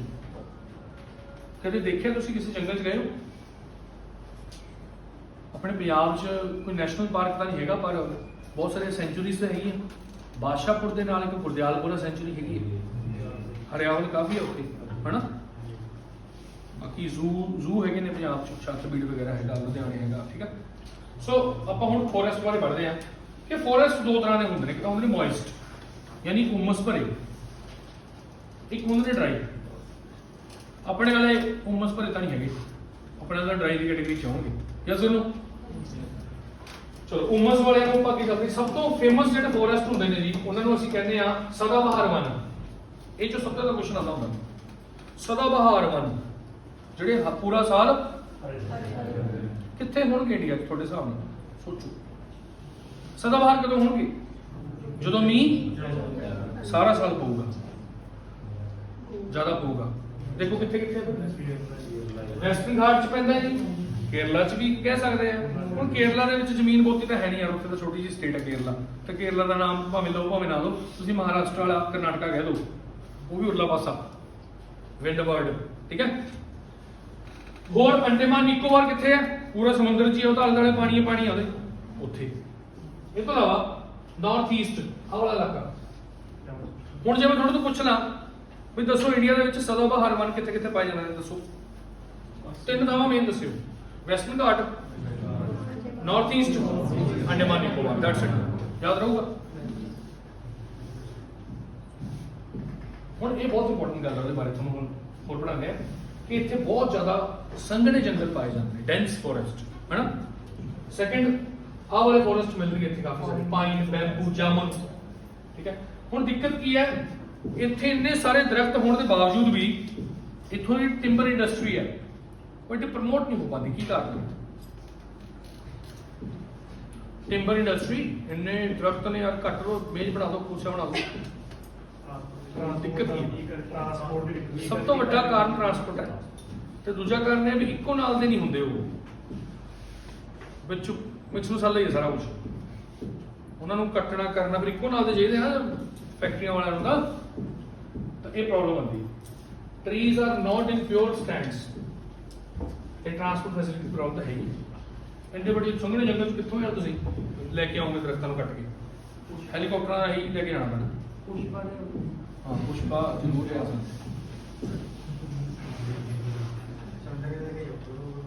ਚਲੋ ਜੀ, ਸੋ ਰੇਨਫਾਲ ਬਹੁਤ ਜ਼ਿਆਦਾ ਹੁੰਦੀ ਹੈ ਇੱਥੇ, ਇਹ ਤਾਂ ਸਾਨੂੰ ਕਾਮਨ ਸੈਂਸ ਪਤਾ ਹੀ ਹੈ।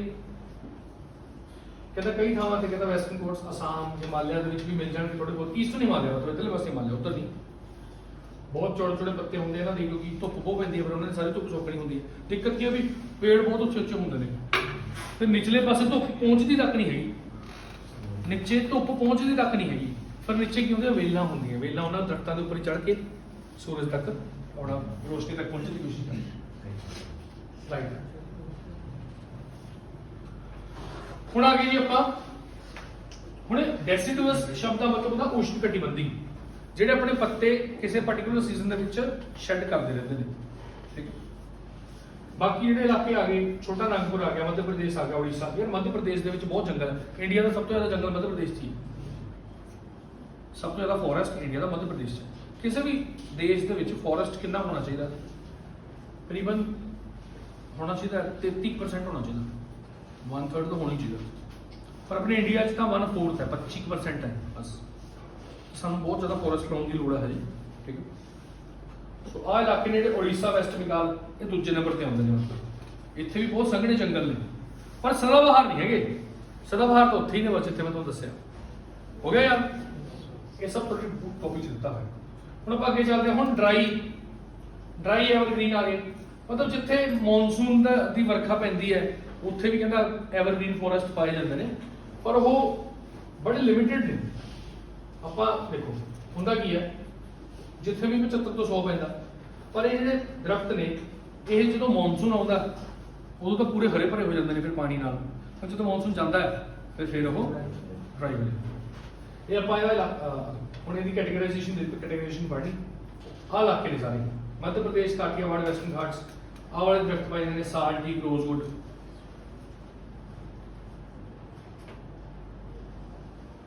ਲਾਸਟ ਆ ਗਿਆ ਜੀ ਆਪਣਾ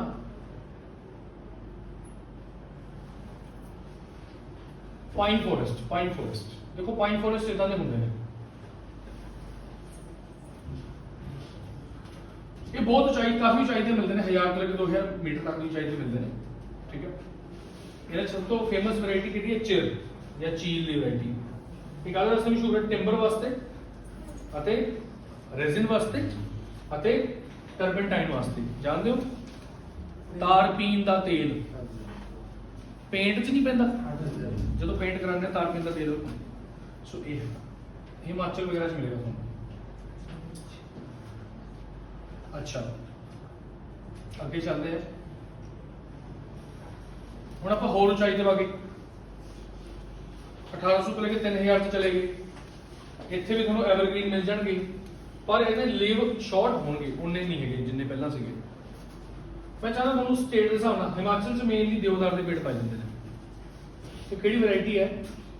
ਮਾਊਂਟੇਨ ਦਾ ਮਤਲਬ ਪਹਾੜ, ਵੈਟ ਟੈਂਪਰੇਟ ਫੋਰੈਸਟ। ਟੈਂਪਰੇਟ ਦਾ ਮਤਲਬ ਹੁੰਦਾ ਹੈ ਕਿ ਕੈਂਸਰ ਤੋਂ ਕਾਫੀ ਉੱਤੇ।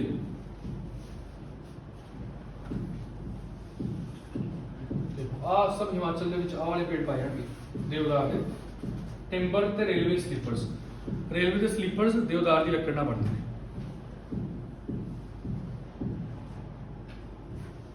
ਹੁਣ ਆ ਗਏ ਜੀ ਆਪਾਂ ਲਦਾਖ ਦੇ ਵਿੱਚ ਚਲੇ ਜਾਓ। ਤੁਸੀਂ ਤੁਹਾਨੂੰ ਪਤਾ ਲਦਾਖ ਦੇ ਵਿੱਚ ਮੀਂਹ ਬਹੁਤ ਘੱਟ ਪੈਂਦਾ, ਕਿਉਂਕਿ ਸਾਰਾ ਮੀਂਹ ਤਾਂ ਇੱਧਰ ਹੀ ਪੈ ਜਾਂਦਾ ਹਿਮਾਲਿਆ ਤੋਂ ਉਰਲੇ ਪਾਸੇ, ਪਰਲੇ ਪਾਸੇ ਫਿਰ ਜ਼ਿਆਦਾ ਮੀਂਹ ਰਹਿ ਨਹੀਂ ਜਾਂਦਾ। ਉੱਥੇ ਤੁਹਾਨੂੰ ਆਹ ਵਾਲੇ ਦਰਖਤ ਮਿਲਣਗੇ, ਮੈਪਲ ਮਿਲੂ, ਐਸ਼ ਮਿਲੂ ਅਤੇ ਓਕ ਮਿਲੂ, ਠੀਕ ਹੈ। ਹੁਣ ਇਹਨੂੰ ਸਮ ਅਪ ਕਰਨਾ ਪੈਣਾ, ਫਿਰ ਯਾਦ ਹੋਊਗਾ। ਪਰ ਜਿਹੜੀਆਂ ਗੱਲਾਂ ਮੈਂ ਬੋਲੀਆਂ ਇਸ ਵੀਡੀਓ ਦੇ ਵਿੱਚ, ਹੁਣ ਬਿਲਕੁਲ ਸਭ ਤੋਂ ਉਚਾਈ ਤੇ ਚਲੇ ਗਏ, ਪਹਾੜਾਂ ਦੀ ਬਿਲਕੁਲ ਉੱਚੀਆਂ ਚੋਟੀਆਂ ਤੇ ਚਲੇ ਗਏ, 2900 ਤੋਂ ਲੈ ਕੇ 3800 ਮੀਟਰ ਦੀ ਉਚਾਈ ਦਾ। ਉੱਥੇ ਤੁਹਾਨੂੰ ਆਹ ਮਿਲਣਗੇ ਫਰ, ਸਪਰੂਸ, ਬਿਰਚ ਅਤੇ ਬਰਬੇਰੀਅਸ। ਤਾਂ ਆਪਾਂ ਕੀ ਯਾਦ ਰੱਖਣਾ ਹੈ? ਐਲਪਾਈਨ ਦਾ ਮਤਲਬ ਬਹੁਤ ਉੱਚੇ ਜਿਹੜੇ ਇਲਾਕੇ ਜਿੱਥੇ ਬਰਫ਼ ਪੈਂਦੀ ਹੈ, ਉਹ ਐਲਪਾਈਨ ਹਾਈਟ। ਹੁਣ ਆਹ ਚੀਜ਼ ਮੈਂ ਤੁਹਾਨੂੰ ਪੜ੍ਹਾਉਣੀ ਸੀਗੀ ਕਿ ਇੰਡੀਆ ਦੇ ਵਿੱਚ ਸਭ ਤੋਂ ਜ਼ਿਆਦਾ ਫੋਰੈਸਟ ਕਿਹੜਾ ਪਾਇਆ ਜਾਂਦਾ। ਅੱਛਾ ਐਵਰਗ੍ਰੀਨ ਦੇਖੋ ਕਿੱਥੇ ਹੈ।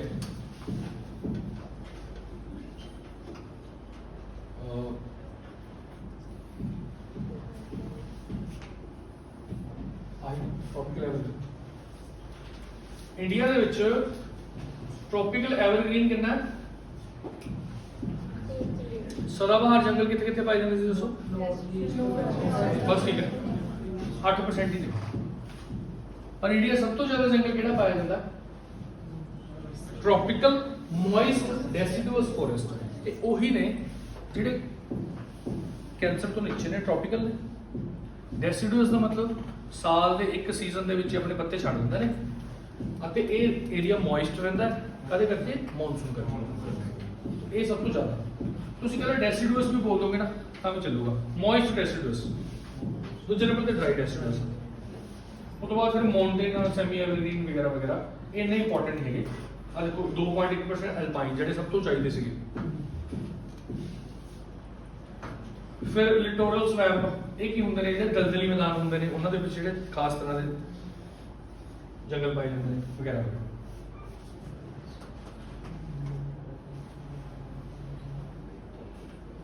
ਬੋਲੋ ਜੀ। ਠੀਕ ਹੈ ਜੀ। ਸੋ ਅੱਜ ਵਾਸਤੇ ਨਹੀਂ ਸੀਗਾ, ਠੀਕ ਹੈ।